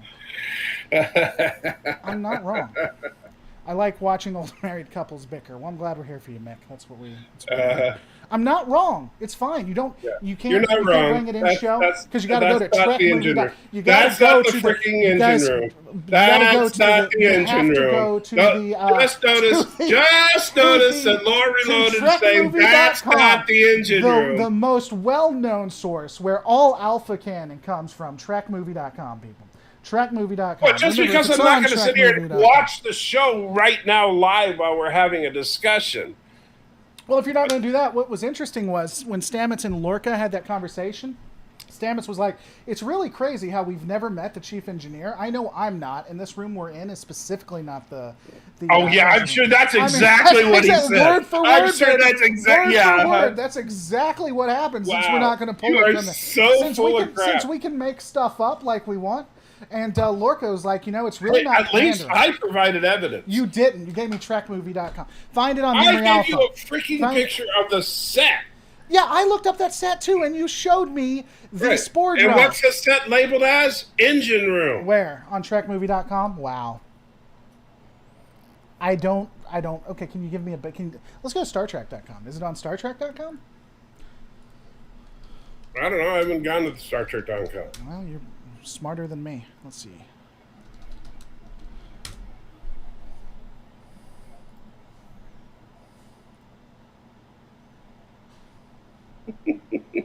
It's not. You guys don't know what the hell you're talking about. Okay, anyway, that's just dumb. I don't accept that. That's stupid. Oh, so you found it on StarTrek.com? I didn't find it on StarTrek.com. I was looking. No, if I found it, I would say it. I'm not going to say that. I would still say it's dumb, but it's not on StarTrek.com. Right. I'll find it for you for next week. You specifically find next week where they talk about, like, hey, that's the crazy that we got the warp core right behind us. No, I'll say something. They'll say it's the engine room. I don't know if they're going to say, hey, look, there's the warp core. Hey, somebody call Lore Reloaded and tell them that's the warp core over there. They have mentioned gelato 3 times in that. That was known in my channel long before. Don't think the writers don't watch me. Did you know they never used the word transwarp in Star Trek 3? Did you know that? They don't. I even showed it where they didn't. I have a complaint. Did you see that updated thing? I actually edited out I redid the scene and edited that out specifically. Oh, so that they don't say Yeah, it. I did the Spaceballs, hyperspace, or whatever, like the entire scene. Engineering Test Bay Alpha. Where? On what? And again, if it's Engineering Test Bay, that's not the engineering... Okay, whatever. Y'all are stupid. I don't even know what I'm not going to argue about it. I'm right. That's all that matters. Anyway, what were we talking about? We were talking about pandering before we got into anything. Yeah. So anyway, going back, I was just saying. So my point though is that Reno's character, the reason she exists is simply so that they could say that they had another lesbian on the show. Look, don't get me wrong. I'm not anti-LGBT, but I don't think that serves a purpose. I don't think that a character being a lesbian is a positive or a negative trait to the character. Sure. It's simply a fact. But how she presented is my question. So I don't care about behind the scenes. But when they said that... So here's my thing. She actually... Just because there are other characters that could replace her, that happens on Trek all the time. That's why I said I thought that was arbitrary. Right, but she served no purpose to me. So she only existed to appear in 2 episodes of season 2, and I think it's like 3 episodes of season 3, and to say everybody, hey, I'm the smartest person here, and by the way, I'm gay, and I don't care. I don't need that. That's not interesting to me.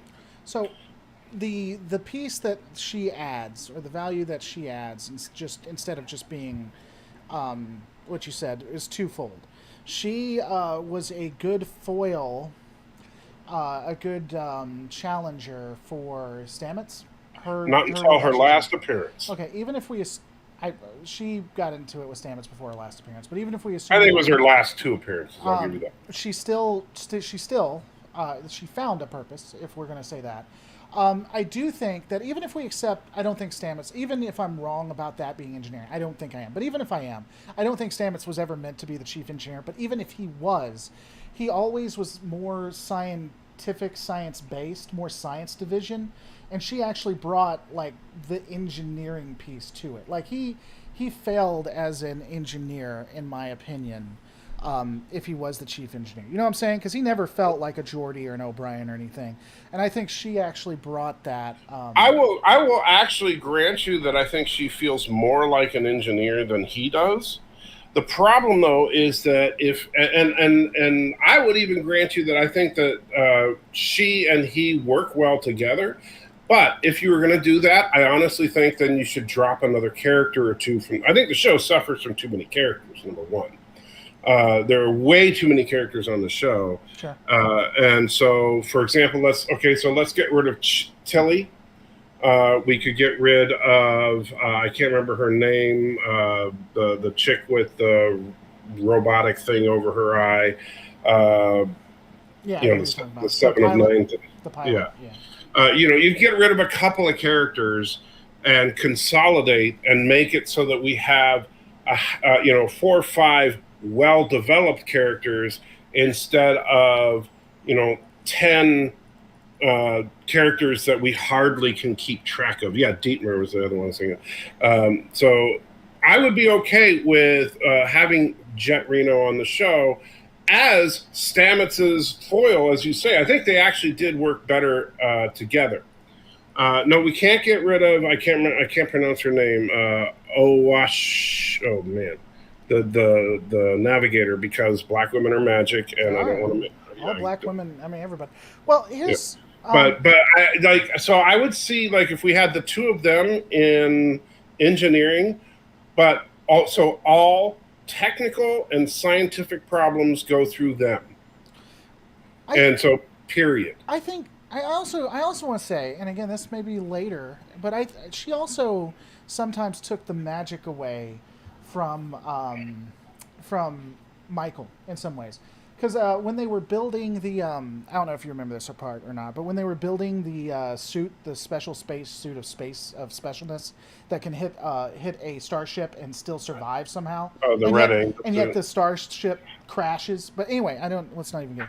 So when they're building that, Michael reaches out to her and he's like, "Hey, can you make this go faster through whatever?" And she's like, "Can I change the laws of the unbreakable laws of physics?" No, I can't do that. Which was meant as a joke, but I do think she brought realness to it as well. And just to bring us back to what we were talking about, if she gives some pieces, then I don't know that it's pandering, because she actually added value. I think it is, if we have so many characters on the show that we only have. I mean, because like I said, she's literally in like 2 to 3 episodes per season. That's barely a character, right? That's barely even a guest star. So I think that we need to, if we have people that are only showing up on 1 or 2 episodes per season, we have way too many people on the show. And I'm sorry that I mean, I know we want to have every potential possible group represented, but it gets to a certain point where representation is getting stupid. Because so we have to have a gay character, check. Oh, but we don't have a trans character, okay, check. Oh, but we don't have a non-binary character, okay, check. Oh, but we don't have, what's next? See, I think the problem is the way your mentality is about it. Because if we're talking about... It's not my mentality about it. Why do we have to have all these characters added? Hold on. The mentality, or the way you think they're coming at it. Because if we're talking about Disney, I might agree with that. But I do think that Trek, whether it's good or bad, they're not being like, oh, let's hit the checkbox. They're saying, okay, so we're going to have a cast, and let's have this cast have representation that hasn't been seen before. So we'll have 2 homosexual characters, 1 male and 1 female. We'll have a trans character. We'll have a non-binary character, and we'll just weave them into the tales that we're telling, and instead of just having straight characters like we've done for the last 50 years. So I don't think it's like, oh, let's check all these boxes because we have to. I really think with you think that the way that they've added these characters feels natural and organic to you? I think it's really think the way that they added I can't remember her name now, the new Adira? Is that the name of the Trill? The non-binary? Yeah. She's not Trill, she's human, but Adira, yeah. Yeah. Which, even though Trill can't survive in humans, but now they can, because magic is good, and then their symbiote can just magically talk to them separately, even though. So you may not like the writing, the way they said that it was the medical expertise of. They never even tell us what that ship is or what it's doing. It was just a magic ship that apparently could take care of everything, and the way they did the transfer. Medically, they made it okay. I mean, it is possible that they have found a way in 200 years to put a symbiont into other species. That is possible. And you could say that could have detrimental issues, since they were always... They could, but then they said that they couldn't. When did they say they could not do it? They said that it doesn't work, but it worked. Okay, so they set in DS9 it wasn't, but then 200 years, unless they set it at some other point. When they Dealing with went Discovery. back to Trill, they were like, "Oh, this is an abomination," and blah blah Well, they blah blah don't like blah. it. But then, Yeah, they didn't say it couldn't be done. They just said it was an abomination. Because one of the things they did, which I'm not sure I like, is they turned the entire Trill people into a religious zealot type people that believed that the symbiont meant everything, and so it can't go into a human because it's unclean or something like that. It was anyway. That's silly. But plus, humans don't have pouches, but whatever. well, yeah. I mean, I'm not saying that it makes sense. Yeah, that's another piece to it. But you get what I'm saying. I'm just saying that none of this flows. You could make the character work, but they don't want to make it work the natural way that it would work with Trek. Instead, they want to force to work in a way that fits their agenda better. So, and I don't. And I'm sorry, I don't like that. For me, that's not a. So that's where I think we're having the disagreement, because I would agree that there's an agenda there. And the one thing I will say about Trek is, whether you like this or not, what Trek is going to be under Kurtzman, I don't think it's just Kurtzman, but we'll just say under Kurtzman, is diversity and showing different people and different life experiences than what have been done before. Like, they are going all in on that. It seems right. It's not just a corporate checkbox. This is an agenda we're doing, right? So for good or bad, that is something that I think they're sticking to.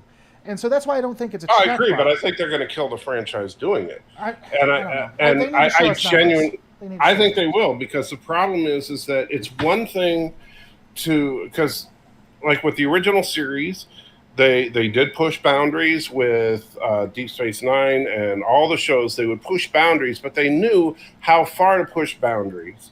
They knew where the limits of where to push boundaries. But here they're just like, oh, screw it. We're just gonna purposely, and there's a difference between pushing the boundaries and saying, you know what, we're going to try to offend as many people as we possibly can. And honestly, that's what they're doing right now. And don't get me wrong. I mean, it's not like, hey, you know what, you want to do that? Fine, that's what you want to do.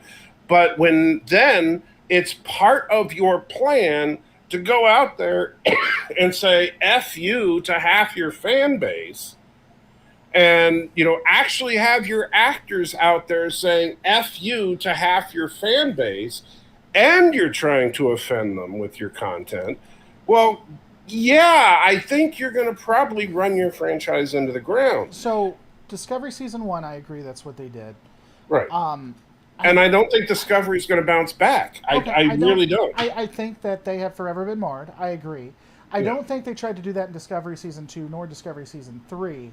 What I do think that they're doing in that is, again, like we're saying, is to have. And so, just to give you a point, like Lisa Garrison said, when I grew up, I never saw a trans character on TV that wasn't a sex worker or wasn't made for laughs. Kids today have trans characters to look up to, and that was the conversation I had, where it's like these characters on screen are now people that who have that life experience can now look up to. Now, let me say this. Hold on. Let me say this real quick, because this is my problem with the way they're doing Adira and everything. And honestly, what they could have done with Dax, and they kind of sort of did, but not very well, is that you want to get into the issues of trans, and you really want to dig into it, and you want to make it a serious character arc. The Trill is the perfect vehicle for doing that, because a Trill is a truly transgender character, assuming you're going from a male to female or female to male. They are truly a transgendered species as far as the host, because they're switching genders. And if you have a young Trill, a young Trill symbiote, and let's say this is that, and this is how I would write it if I was a Discovery writer, and we wanted to do this as a part of the series. This is this Trill host. This is a very, very young host. They wanted to spend their first lifetime as a part of Starfleet, and they're out there. They're only, as a host, They're only like, 40, 50 years old. They're out there serving in the Federation. They're feeling it, they're in out there. Something horrible happens, whatever it is, and their ship is under attack. Maybe it's during some incident. The Discovery shows up, is trying to help out, and this person is mortally wounded. Oh my gosh, what do they do? Fortunately, there happens to be another Trill within range. They get that other Trill. This other Trill, is willing to take on this host, and they have a doctor, and Dr. Culver fortunately is able to do the transfer. They do the transfer. Now, this other host is the opposite gender.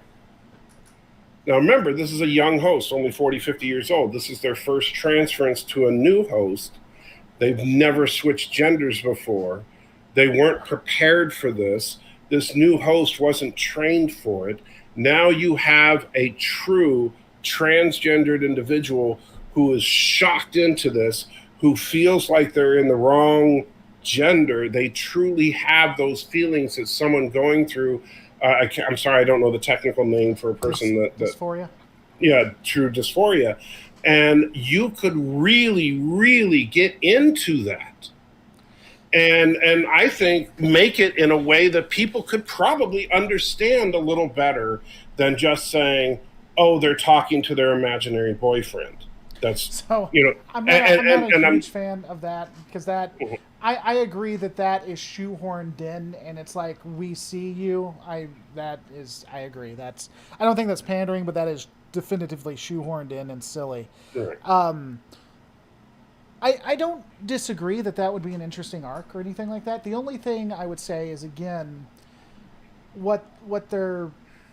I don't think they should have done Trill to do what they wanted to do anyway, because they're trying to say that Adira was always like that they were always non-binary or whatnot, and that the Trill didn't really play the symbiont didn't really play a role in that. And well, that's part of the reason I thought it was poorly done. Yeah, and my thing is that if you're going to do it and you want to have someone who feels non-binary is going to look up to, then just don't make it a Trill. Just go all in. You know what I'm saying?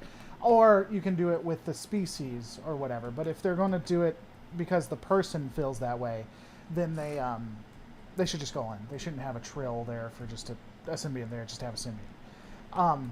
Not to say I disagree with what you're saying. It's just when you look at what they're trying to do. And again, I guess maybe that's what it looks like to me, because after that conversation, I can just empathize with that mm-hmm. They're just trying to put characters there with different life experiences that people can look at. So you have a person of color that can, basically run all of the Federation. You have a strong character is homosexual, a strong non-binary character, a ghost that apparently, if they're in a holodeck, can be seen for some strange reason. Whatever. So I don't know that that's a checkbox in my opinion. It feels like it to me, because it feels like the ghost boyfriend that's non-binary kind of is just there just to be there. I thought he identified as a he. Does he? Are they both non-binary? That would be the actor is non-binary. Sure. It's the actor is like a she who's playing a he, or the actor is non-binary but playing a male, I guess. But okay. I didn't know what the character was. I always thought it was a man. And Hontus says the issue you're making a negative. It would be better if they just outright made a human trans. First of all, the whole point of science fiction is to change the circumstances to make it easier for people who aren't going through it to understand it. That's why you use the metaphor of the Trill, to make it easier for people who are not trans to understand what trans people are going through. As for the negative connotation of it, it's because someone who's going through this, someone who is genuinely going through the idea that they are trapped in the wrong gender, that is a negative to them. And in order to really, really help people understand what that is to them, You need to show them. And you can't show them by saying it's all rainbows and unicorns. Do you think a trans person who just wants to see themselves reflected in film really wants that to be done in a way that explains to you what it's like to be trans, or they just want to see a trans character on the screen? I don't know. I think there's probably a mix. I think that honestly, we should have both. But just like with any other group of people, I think that some people, like people that are just like, for example, I've talked to you before about the fact that there's very little genuine religious representation, and so I would like to see people who go through crises of faith. I would like to see people whose faith inspires them and they do well with it. And I would like to see, people who are just people of faith having an average life. But the problem is that in film and television, generally speaking, people of faith are either psychopaths, child molesters, or exorcists, because that's generally speaking what scripts call for. So, well, that's next Tuesday's conversation, if you want. But so what I think that would be interesting, but that's yet another character that we'd have to, because I mean, if you could in theory. Well, it's both, Star Trek. I mean, I'm talking about Christian faith specifically. No, I'm not talking. I was talking about trans person and then someone who is trying to be who's just recently discovered they're a trans person. That's two different characters you have to write for. I agree, that's interesting. That is two more characters that you have to write for in a cast that's already, as you've stated, huge. Bloated. Bloated to say the least. Would be a way. I don't know, man. Again, it's just I think that there is a lot you could say with other ones. It's whether you think it's good or bad, that is different. I think they really have decided Trek is going to be diversity for this era now.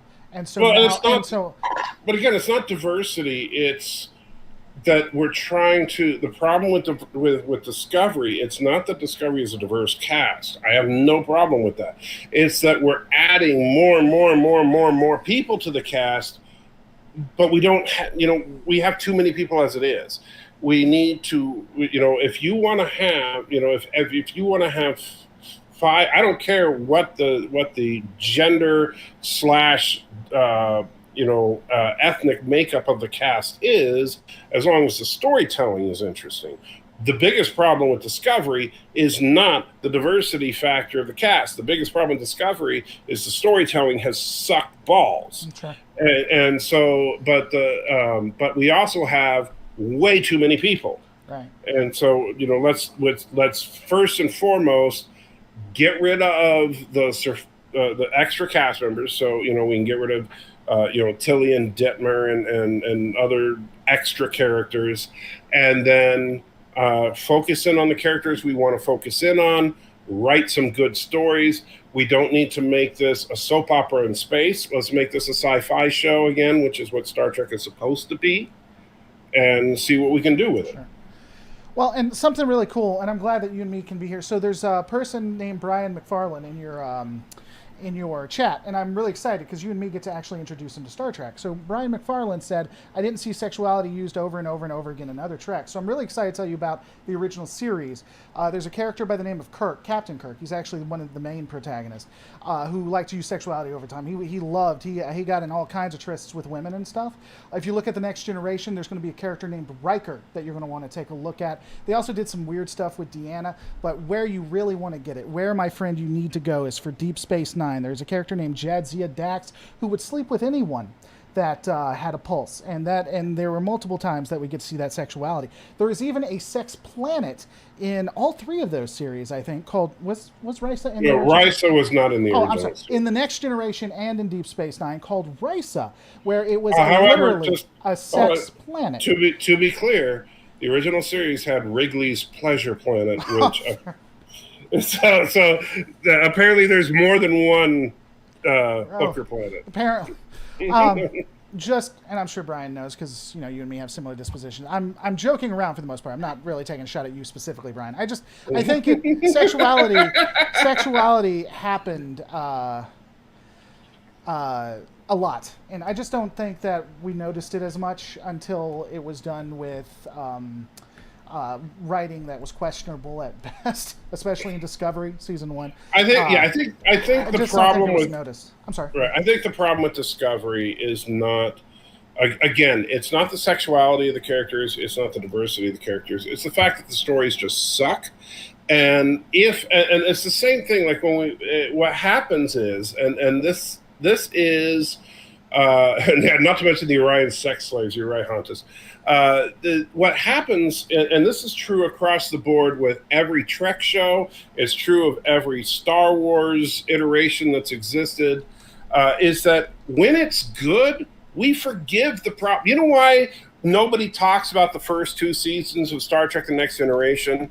Because of the last 5 seasons of Star Trek The Next Generation. Right. Because Star Trek The Next Generation got awesome, we can forgive the fact that they also had the most racist thing that ever happened in Star Trek ever, right? We could forgive that because of the fact that it really got good. You know, we can forgive a lot as long as we get great stories. The problem is that Discovery never delivered that. And so even though, you know, as far as Discovery wanting to push the diversity envelope, I honestly don't think that any of us would give a crap if they were telling us great stories. I don't think that any of us would be bitching about Michael Burnham being black or Stamets being gay or any of that stuff. I don't think anybody would care if the stories were just awesome. Right. And yes, Mercer, I know Mercer just, and I know Mercer put in another $1 saying, "Whatever happened to good science fiction, trailblazing ideas, and adventure?" Welcome to Hollywood 2021. Well, here's the thing, and I think it goes back to what we said beforehand. Discovery has because season 1 was so poisoned, both behind the camera and in front of it. Mm-hmm. Even if they pull off a TNG type thing, I just don't think people are going to be able to get past that. I think, because for me, I liked season 3. I don't think you did, but I liked mostly season 3. I thought there were some good things there, and. Discovery, yeah. And if Discovery season 4 and season 5 continue along that trend are good, even if Discovery 3, 4, and 5 are really good, season 1 and season 2 are always going to, at least for us who had to go through it originally, you know, we'll always have that bad taste. And I think now, even if they got good, people will always just see it from Discovery season 1 lens. Now, I do want to, because look, I don't want to finish on a sour note. So let's talk for a minute before we wrap up about Ghostbusters Afterlife. The new trailer dropped this morning, and Laura didn't know about it because he was an idiot. So I told him about it so he could check out the trailer. And so, and then Laura promptly texted me and said he hated it. So I did. You're saying ended on a good note. I mean, as much as I want to learn about Midwest rural family that can't afford to pay stuff, I'm not interested in over 60% of it being about a rural family that can't afford. Do you not realize who that family is? I don't care. What I want to see is Ghostbusters. I want to see them take on ghosts. That's what I want to do. Were you not paying attention to the trailer? For the first minute and 60 seconds, I learned that this family, I know that it came from the original Ghostbusters or whatever. Oh wow, they're connected. Oh wow. You know, if you take a rock and you give a rock a family, you'll like that rock more. I don't like manipulation, so I don't care. I want to see ghosts. What are we doing? If you don't like manipulation, why would you like any TV show or movie? Because it's not all manipulation. I mean, there's yes, you took freaking filmmaking 101. You know that all filmmaking is manipulation. I don't like that kind of manipulation. I'll rephrase it. Okay, just because they were what is it? Was it the scientist? The kids are Egon's grandchildren. Oh wow, that's fantastic! And it's a rural family that can't afford anything. What a great Ghostbuster story! Wow, truly, they have returned. at least in the one before that, the feminist one of the ages, we got to see Ghostbusters. Did you not pay attention to the trailer? You You know, got to see. in the last 10 seconds? Yes, the last 10 seconds did have. It's more than 10 seconds that you see the ghosts and stuff. It was like what 30, and literally it was like what 20 seconds out of the whole. What about the little Stay Puft Marshmallow Man? Okay, that was hilarious, especially when they were trying to. Make a s'more out of themselves? They were making a s'more out of one of them. That was no. I mean, Come on, you gotta admit that was funny. I don't like. I thought it was. I just didn't like the trailer because I didn't like the first 30. It would have been more interesting to see the actual stuff. It could be really fun where they discover all of the stuff, and at least now they're paying homage to the original characters, like they exist. Oh, they are doing a lot more than that. Yeah. In fact, I gotta say, I didn't realize it until after I texted with you. I went back to watch the trailer again because there were a couple of elements that seemed really familiar to me. Particularly when, did you notice all the ghosts coming out of the well or something? Yeah. Like it looks like a mine shaft. And some of the visuals of that looked really familiar, like right out of the old movie. And so while I was looking at that a couple of times, just trying to figure out why does that look so familiar. I also did see the demon dog from the original. But then on the sidebar of YouTube, there's always suggested videos, and in there it's a trailer breakdown, which of course is usually some idiot like you or me just giving our commentary on the video, and so I usually ignore that. But it said commentary by the director of the movie, and I was like, really? So I clicked on it, and it actually was. It's like a 15-minute video, a breakdown by the guy that's directing Ghostbusters Afterlife. So I was like, oh, this is interesting. And one of the reasons why the style seems so familiar is because the guy that's directing Afterlife is the son of the guy that directed the original Ghostbusters. And the reason that visual effects plate seems so familiar is that it is the same visual effects plate that was used when the ghosts escaped in New York. They actually got the same 70 millimeter plate of the swirling ghost effect, and he showed in the breakdown video the clip from the original Ghostbusters. It's a shot from Dana's apartment. You see a pink swirl go by, and then you see the well shot and the same pink swirl, and they got that same visual effects plate, and they were able to use it in the new movie. So they did stuff like that. They obviously recreated the Stay Puft Marshmallows because they wanted to pay homage there. I believe the entire original surviving cast is in the new film. We got to see all of them, didn't we? No, we didn't get to see Vinkman yet, I don't think. No. We saw Ray in that trailer, but we only saw his arm. And you heard him say, "We're closed." And by the way, if you look carefully, you can see he has a tattoo on his arm. And because when he reaches down to the red phone, you see on his arm there's a tattoo of script on his arm. And in the director's commentary, he talks about that tattoo. It was actually Dan Aykroyd's idea to do the tattoo, and that the tattoo is actually the Bible verse that he quotes when he's talking in the Ecto 1 to Ernie Hudson's character when they're talking about the end of the world. Right. That's cool. I like that. And they actually had the some of the original movie come in it, which I thought was cool. Like the commercial. Yeah, when they're on YouTube. Yeah, on YouTube. I did see it. So first off, I just didn't like the minute 20 because I'm not interested in that part of the movie. The last part I did like the last part. The only thing that really worried me was the product placement. I hope it's not going to be too bad.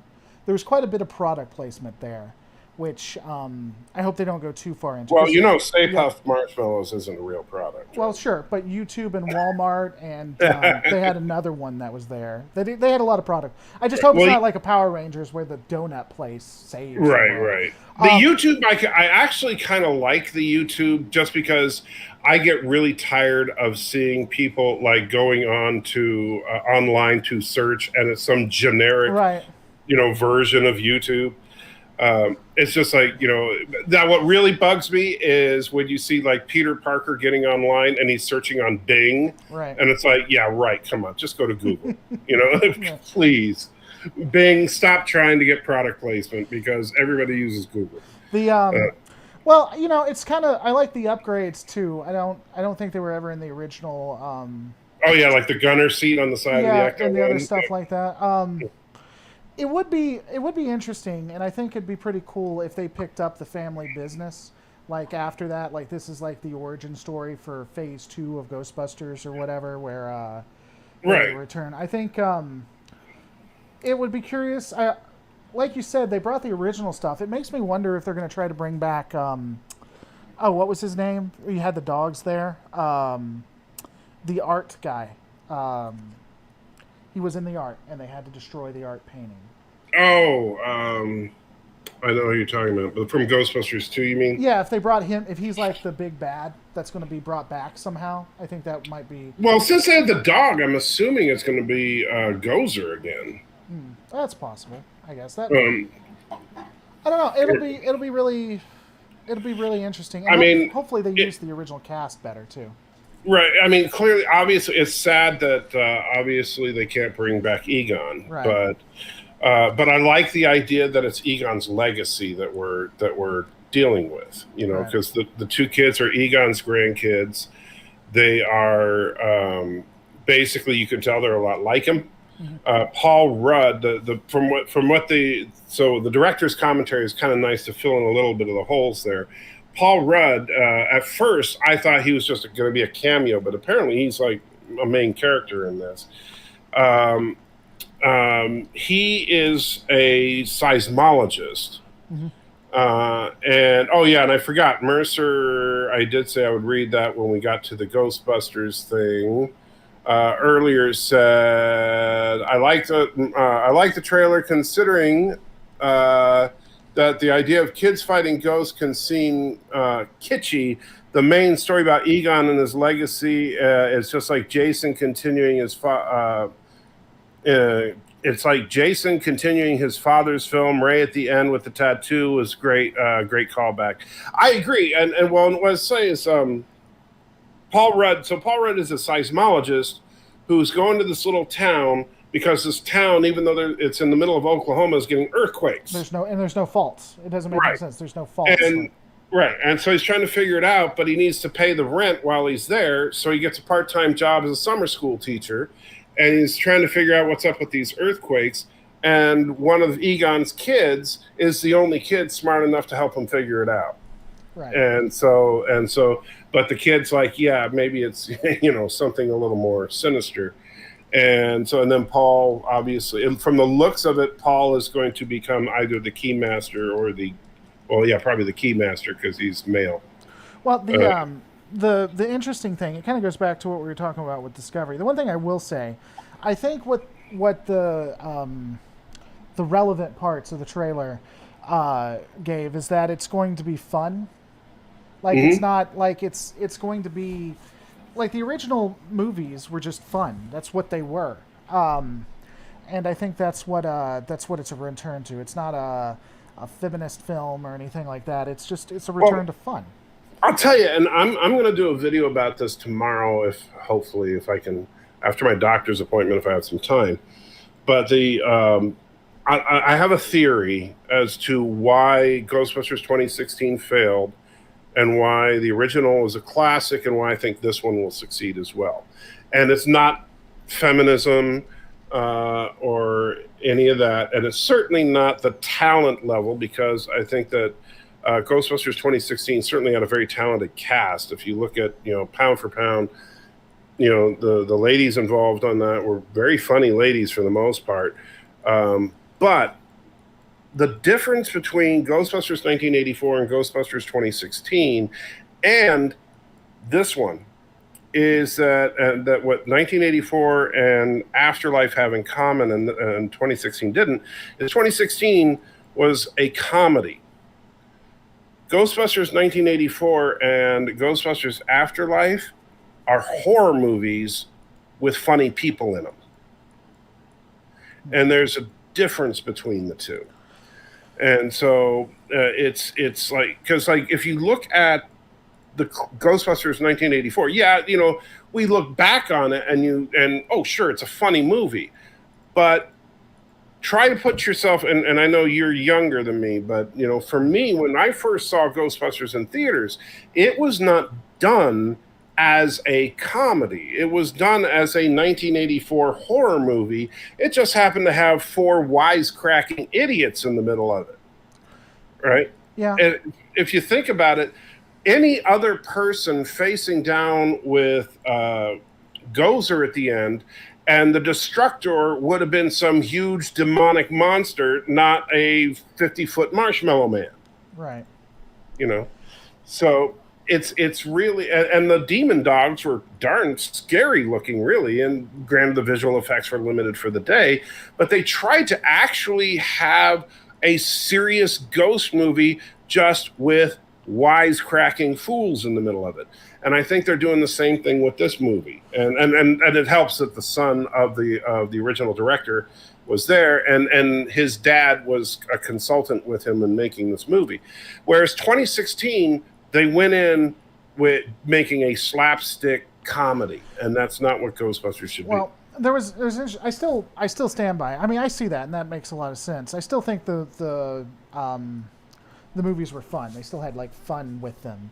Right. But the other thing too was interesting because I was watching. I've watched a couple of critics on it, and apparently a lot of it was ad-libbed too, which made it inconsistent because they were just like, okay, you two get together and you do. That's why the male whatever, he becomes the evil guy. He had the male. What the hell did he do? The guy with glasses. He was there. Oh, the accountant? The accountant or whatever, yeah. He was like dumb as a brick because he's just ad-libbing there, and then it's just inconsistent throughout. But yeah, I don't necessarily. I think it's interesting. I think that's a good point. The other thing too, by the way, not 2 points to it. I'm actually looking at the trailer now. I thought the Stay Puft guy, when they was doing a marshmallow, I thought they were forcing him down there and he didn't want to be there, but he's all no, he's all down with it. He wants to see what happens. But the other piece too is like when you look at like in the 2016 one or the slapstick one, they had like advanced technology and everything, but when you're looking at this, yeah, they've advanced a little bit, but it's still the same technology. Like they have a drone. Right. They have a drone so they can chase Slimer, but it's still, well, that's a drone slash what's that thing called? It's just an RC car. Yeah, well, it's a what is it? Where they catch them? It's the thing that opens up. The trap. Yeah, it's actually so they hit the button and it opens up and it pulls. Yeah. Yeah, it's a trap too because I'm zoomed in on it. So it's a RC car drone that's just a trap. But it's not like mega advanced either. It's still Ghostbuster. Well, yeah, that was something. Yeah, that was something in the director's commentary. He said when they wanted to make sure that they showed. Look, it's been the Ecto 1 was built in 1984. It's now 2021. They've done a bunch of upgrades, but they wanted to make sure it looked like the upgrades were done 20 years ago. Right. And so none of these upgrades should. He said the biggest problem with technology in sci-fi these days is they try to make everything look like it was poured in silver. Right. Apparently that's not Slimer. It looks like Slimer to me. I don't know who the hell it is. Is that Slimer? Is that supposed to be Slimer? No, it's not Slimer. It's a new ghost. Oh. Why is it like Slimer's cousin or something? Or he said it's the same class of phantasm as Slimer, but it's not Slimer. Oh, okay. Because they didn't want one thing that he also says, like if you look back to the original Ghostbusters, Slimer was kind of a scary ghost, but then he kind of became a mascot, and they didn't want people to think it was just the cute, funny Slimer from the cartoon. That this was an evil, scary ghost. Right. By the way, Paladin wants to say, has Lore finally stopped being an insufferable douche to those he disagrees with? I can't help that. Who was it? Paladin? Paladin, I hate the fact that you can't handle the truth or whatever, buddy, but maybe one time when you're able to be a little bit, accept that you're generally wrong, you're welcome back. We, at the Lore Reloaded channel, the Lore Masters channel, we welcome people who are wrong and accept it. So yes, I have stopped being an insufferable douche. And If you want to subscribe to me, send me a personal email asking and begging, and I will let you subscribe to the channel again. So, yeah. So there's your answer. Why do you have me on your, wow. Why do you have me on your channel? So that's a no. Got you think, hey, Paladin, I'm here for you, buddy. I'm glad that I was able to answer that question. That is like the biggest no I think ever. I don't even know what the hell he's talking about. If you give me a reference, maybe I wasn't insufferable, and I'll apologize. But that's just, has Lore finally stopped being an insufferable douche? What the hell are you talking about, buddy? I mean, I don't know. I lose more people than you on my channel in a minute. See, that's insufferable, right there. Yeah, right there. Dang. Anyway. You know, I thought that doing the Tuesday night live stream with you might help me get more subscribers, but apparently not. Glad you know I've been used. No. Yeah, that's probably a mistake.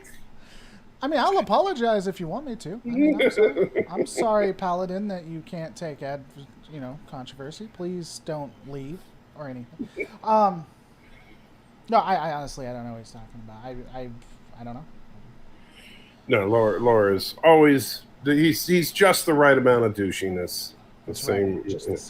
I see Punchy's back. Yeah, he is back. You know what really show me, Paladin? You should show me. You should show me by donating to AntiTrekker, because you're a subscriber of his and you're donating and being like, this could have been yours, but it's actually AntiTrekker. Give him $100. Be the ultimate. There you go. I agree with Laura on that one. That would be a good. Lore Reloaded is losing subscribers and viewers. Social Blade. Is that true? Social Blade. Let's find out together, shall we? Let's see. On the 14th, I got 100 subscribers. On the 15th, I got 100 subscribers. Nothing happened on the 16th or 17th. 18th, I got 100 subscribers. 19th, I got 100 subscribers. 20th, I got 100 subscribers. That bot service you hired is working really well for me, because I got 27,000 views, 42,000 views, 18. It's horrible, man. It's just. I'm sorry. I'll stop. Dude, you know how it is. People get stupid all the time. Anyway, I'm sorry. I just don't. It is frustrating, but anyway, I will say, Paladin, it is possible that you said something, I got triggered, and I came at you in an unwarranted term, and if I did, I sincerely apologize about that. A lot of this is theater, but I really do apologize if I came at you when I didn't mean to. Now, Adam, interesting question. It says, in my opinion, the worst thing Star Trek ever did was Romulan Empire being destroyed because of a supernova. What say you, Trekker and Lore? So they tried to pull in, because what JJ did was always supposed to be canon to a degree. So they tried to pull that in, but I don't like how they did it, if I'm being honest. If they're going to destroy like the Romulan Empire or the Klingons, I think they should have, I don't know. Are you still there? Yeah, sorry, I couldn't hear you over because I got a super chat from... Me no other, you got no idea how fucking how YouTube works, my lad. 99,000 subscribers does not mean that I get 100,000 views per video. That is the most idiotic thing I've ever... Usually, a YouTube channel needs to get anywhere from about 10 to 25% in order to be considered healthy for the amount of subscribers it has. It's unrealistic to say I get 100. You did this on purpose. You knew AntiTrekker, Salty Trekker. You knew what your chat was like, and you knew they're going to trigger me, and you just want me to get upset. That's what. Yes, of course. Because I was going to get you. Yeah. So speaking of salty, so Mercer says, "What's your favorite line from Ghostbuster in 1984, and who's your favorite Ghostbuster, and why?" So, I mean, what was your... Well, before we get into that, what was your opinion when it comes to the Romulans? You never really answered that. Well, yeah, I know, but and so let me just... Oh, no. Andy Because I'm a sock account. Oh, that's a joke. For a second, I thought he was being serious. And I was like, oh, no. Andy Tiger, I'm so sorry you lost your partner in the dryer. Yeah, for a split second, I was like, what? What? Oh, wow, that's horrible. All right, so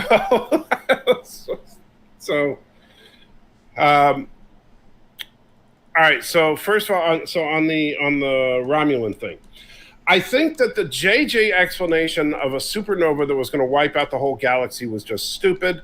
I think the retcon of it just wiping out the Romulan Empire makes more sense. The problem is that then you get into the weirdness of, okay, whose version of the map are we looking at? Are we looking at the TOS map where the Romulan Empire really is 2 planets, in which case that actually makes sense? Or are we looking at the TNG map where the Romulan Empire is like half the size of the Federation, in which case a supernova, in order to wipe out the Romulan Empire, would take 300 years, which makes no sense. So it's still kind of weird and stupid, but yeah. Do you agree with the destruction of it, even if they did it in the wrong way, if it doesn't make a lot of sense? If they found a way to make it make sense, would you be okay with the destruction? I would be okay with it if they used it for a good storyline, but they're currently not. They're just kind of they started something with it in Picard, and then they were just like, and now we're gonna go to a Borg queue. Oh, robots in the sky! Oh, the show's over. So I mean that's kind of the problem, is that it just went nowhere. Right. And they didn't ever stop. The robots could always come back. That's always a looming threat that they just forget about. Why didn't the robots come back, show up when Data was made? Right. Arctic Fox, love you, Laura. You're awesome. Well, you're awesome, Arctic Fox, always. Did Jar Jar ever bother to explain how the supernova annihilated in Interstellar Empire? No, they never explained that, which is what AntiTrekker was saying. Do you want me to respond to them or not? Should I just ignore your chat? Because I don't want to do anything you don't want No. If you want to respond to something there, that's fine. I don't understand how Me No Other is able to actually exist in the real world as like a human and say the things that he's saying, because that lacks intelligence is all I'm saying, right? Is Me No Other a really good friend of yours, is what I'm asking, I guess? Well, if you want to get snarky with Me No Other, I mean, it's on you, not me. I mean, you're the one that calls yourself Lord Lore Reloaded. That's true. I hope they keep insulting me, though, because I'm getting more super chats now that you're doing that. So I want to give a shout out to Me No Other and Paladin Alec, whatever his name was. Paladin. Wait a minute. No, guys, if you're over on Lore Reloaded's channel, you're super chatting the wrong person. You're doing it wrong. You need to come over to the Salty Trekker channel. That's where you're supposed to be super chatting. No, you don't understand. PewDiePie has 110 million people with millions of views per video, which somehow makes his inaccurate statement accurate. I don't even get it.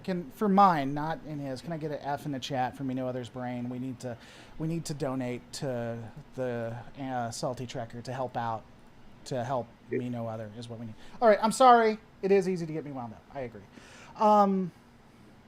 You don't look like you're having fun. I feel bad about it now. No, it's Should fine. I not talk? No, it doesn't. It's not fine. Let's have a chat about it. So did you? Well, I don't see you eating any of the chocolate. You were supposed to eat the chocolate. I did. 'Cause I wasn't wrong, so I'm not eating the chocolate. You were wrong. I wasn't wrong. It's not. Okay. Because it was on TrekMovie.com. Or whatever it was. I'm gonna find the clip. If there is one, I'll eat it. Yeah, you don't. Yeah, and then next week I'm so sorry I threw away the chocolate. It's all gone. I don't know what is the weirdest. I put it right the here. kids ate it. I am so sorry. Oh, that would be a bad day. You should have seen the little girl running around crying. Oh, so horrible. Okay, Laura, here's your chances at redemption. Opinions on the Mega Man series or video game. I'm not a Mega Man huge fan, but my understanding is they really did people dirty when it came to that. They Mega Man 1 is brutal. Yeah, but no, I mean, like even in the storyline, like they started the storyline, then didn't end it, and then came back and it was a bad storyline. But from my understanding, Mega Man was pretty good. But there were some games they were silly. Like they had one, I don't forget, if you're a Mega Man fan, maybe you can tell me. They had one where there were like no saves or something like that. Yeah. You had to go through all the levels with no saves, which I think is crazy. And Joseph says eating chocolate is not a punishment. Joseph, this chocolate is, yeah. This chocolate is literally called Satan's Pleasure. That is the name of the chocolate bar. So, why is Marcia leaving? I'm not sure, but I'm sure. I certainly hope you'll be back in less than 15 years Neither because, me and AntiTrekker will be here. Salty Trekker will be here. well, you'll probably still be here. I'll probably be dead and Oh, buried. he's You'll cut be, it down to 6 years. and I might still be alive. Laura will probably just be live streaming from my gravestone. I'll be that one picture where I got, he does the whatever thing right there.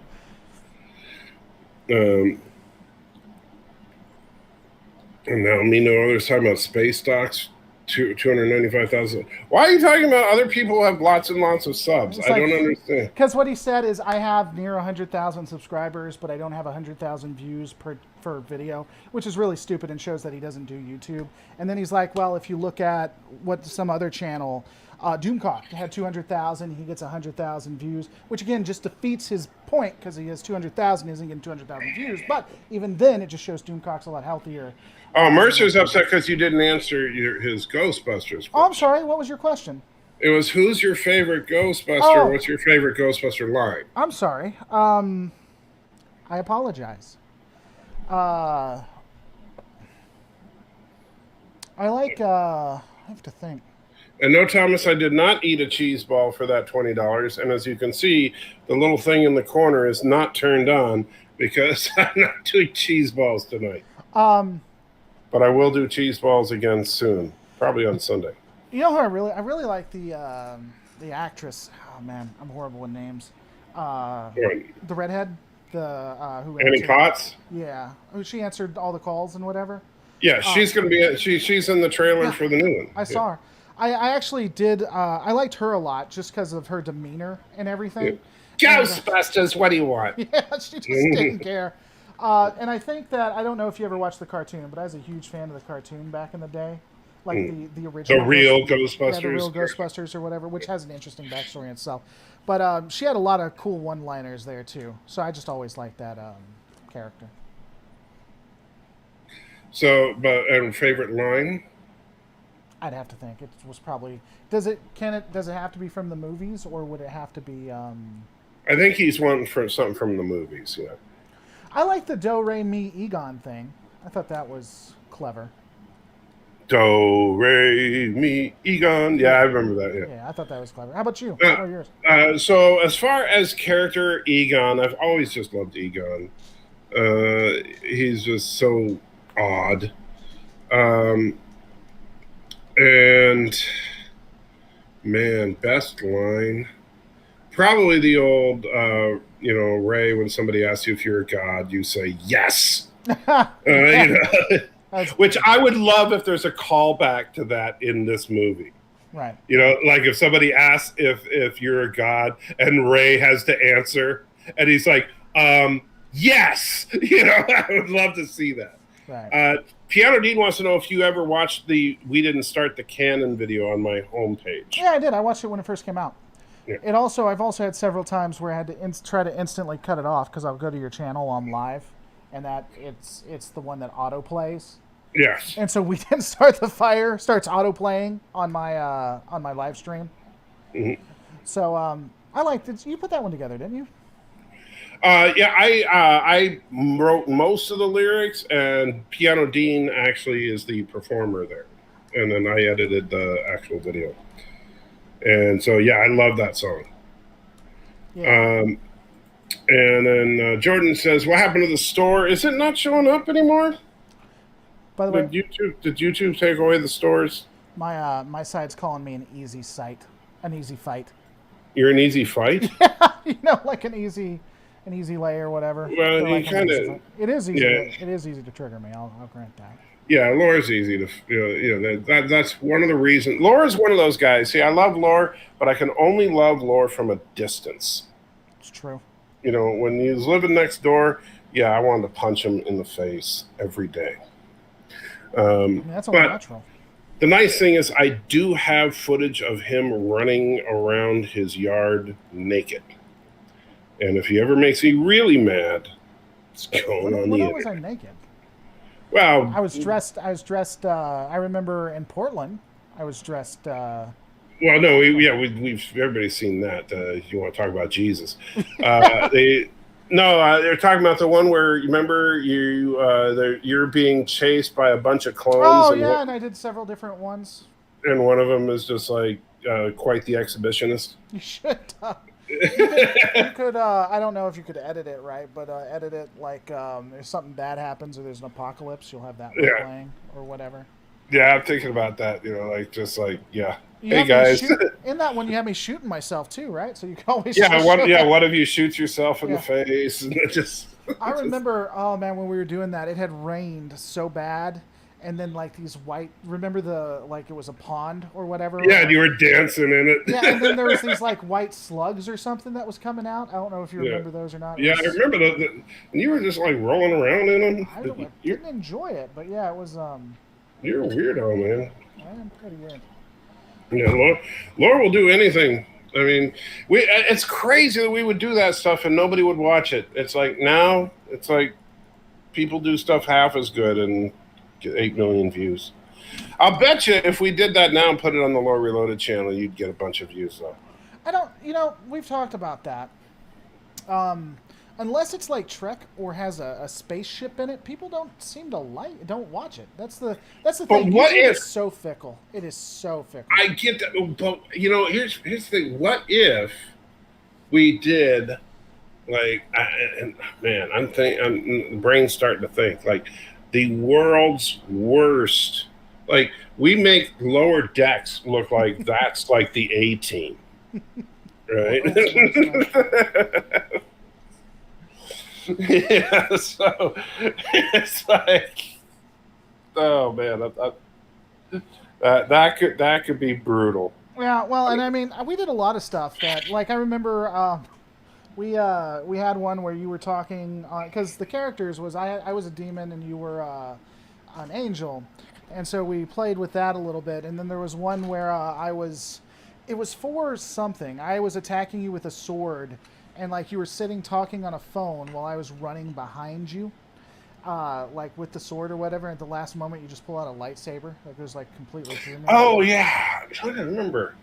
And we were planning on doing. I still have the stunt lightsabers. I wish I was, physically capable of fighting you still. Right. Mercer, thank you. So puts in $1. Says, if we were wrong, we'll go to jail peacefully, quietly. We'll enjoy it. But if I'm right, and we can stop this thing, Lenny, you will have saved the lives of millions of registered voters. That was a great line. What's Do you it remember from? that was from the first Ghostbusters. Oh, okay. No, I don't remember that line, but that's a good one. I agree. I like Me, the. I'm sorry. Go ahead. I liked his joke about. I can't do the joke exactly, but he starts. I work for the government, and you're asking me to go into the private sector and actually work for a living or something. I thought that was hilarious. Me and no other said, what happened to the blender and 3D print? I'll tell you, the big problem with the 3D printing right now is my health, honestly, is that I can't physically do, I can still use my computer, but I can't operate the 3D printers, and hopefully that will change soon, but I don't know. And Tubian says he is lore. He has a YouTube channel. Now that the Packlids are popular again, we might have to update that. Yeah. Look, it's another Enterprise. I love the way they did that. That was. I love that. Yeah. The other Enterprise is attacking. Yeah, I like that every Starfleet ship is Enterprise to them. Yeah. That's the only way. And I like they found a way to make them like a menace or an actual threat. And still be Packlids. I thought that it actually makes sense that eventually the Packlids would be a credible threat if they continued to get more and more tech. And yeah, that just right. It's another Enterprise. Oh man. But yeah, so I guess that's. Do we have anything else we wanted to do? We should do a He-Man video. Oh, you know what we could do? Hey, remember when we did the Picard and not Picard? I'm sorry, Captain America and Wolverine, but so we had this thing where it was like it was the trailer for the new X-Men that was coming out, and it was like I was I was Wolverine, and he was Captain America, but it was like the old version of it. So it was Yeah. we could do a He-Man thing like that, where it's like He-Man in his old I'd say you age. haven't seen Joshua, but Joshua's been like really, really working out. Hmm. So I mean, he's like cut now. I saw him. I saw him about a week ago when I picked Oh, him up. did you? Okay, Yeah. okay. So here's what would be great. So we get Joshua to dress up like Prince Adam, Hmm. right? And so he like draws the sword and holds it up and says, "By the power of Grace Skull," and then we have lightning strike, and he turns into you. and so, And have like we could have and somebody then in we the gotta background like help, like please help us, He-Man, and then yeah. like what happened, what went on. Oh man, that would be classic. And then like yeah, everybody would be like help, help, help, and he like draws the swords, and then they'd be like, oh, and never mind. Oh And he's man, like, what? I'm here to help. It's like, you can act out of breath and everything. That'd be funny. okay, yeah. Here, okay. All right, so next week I'll be proving to James that that is the engineering deck. I look forward. I'm glad I could get you to watch Yeah, Discovery. I made you that's go the back only to it. reason. Oh, you bastard! I made you go back to it. I think that's worth eating chocolate if I'm wrong. I'm not, but I think that's worth eating chocolate if I'm wrong. And then I'm sure we'll have something else to talk about by then, such as how I'm going to make James suffer. And so, what do you got going on this week? I don't know what your schedule's like. So, what do you got going on? So that anybody that wants to follow your channel for whatever reason. Oh, I mean, I have a couple uploads coming up. The only other things is I do the Star Trek Adventures on Saturday, 5 p.m. Central Standard, which is pen and paper. And then I also will be. So, when you say pen and paper, you're doing like tabletops. Yeah, it's It's like Dungeons and Dragons for Star Trek. And then I'll eventually be starting back on Sundays with Lore Runner. We're rewriting all of Trek, but we're doing it in a way that's like Babylon 5. So it's knowing that we're going to have all of the seasons and everything, and so trying to have it all make sense, like trying to piece it all together and stuff, which has been an interesting experience to say the least. Very cool. How about you? What are you doing? When are you going to start doing that? Well, we started doing it and we stopped for a little while because he had to do a couple of things. So we're either starting back in the next couple of Sundays or whatever, because we've already done the first 3 original series movies, and then we're now getting into Enterprise. So Another Enterprise. yeah. Okay. So what about you? What you got planned? Tomorrow night, I am doing Pinky in the Brain. I am the brain part of that operation. I know that's scary. At 8 Central on my channel with Deej Odyssey. He is, he dresses in pink bunny suits quite frequently. That's why he's the Pinky part of the Pinky in the Brain. Then Friday is movie night with Matthew, in which I'm like making, if you don't know who Life with Matthew is, he's a very nice guy, and I like to make him suffer by making him watch horrible movies, usually movies that make him hurt in some way or another. I haven't decided for sure what movie that he's going to watch this week, but it'll be something he doesn't want to watch. And and Sunday I might eat a couple of cheese balls. And so When you don't Sunday? Sunday, yeah, if I have time, I will. I have these lovely cheese balls. I do like where you can donate and make me eat these things. They're horrible. Are they named after you yet? Because I knew you were working on that. No. I'm working on the salt. I talked to the guy actually that owns. This is his Insanity salt. The Blum Loco is the name of the company. AJ Blum is the owner of the company. And we're talking about doing a custom labeled version of one of his salts, since I'm the salty trekker. And you've tasted the Insanity salt, and you know it is insane. It's pretty bad, yeah. Yeah, the Insanity salt, just so you guys know, is a fine blend of sea salt with habanero, Ghost Pepper, and Carolina Reaper, which is, yeah, that's insane. All right, so with that, then I guess we're going to wrap it up. I don't have any closing fancy credits yet, but we will soon. And so live long and prosper, Jolan True, and yeah, I don't really have a good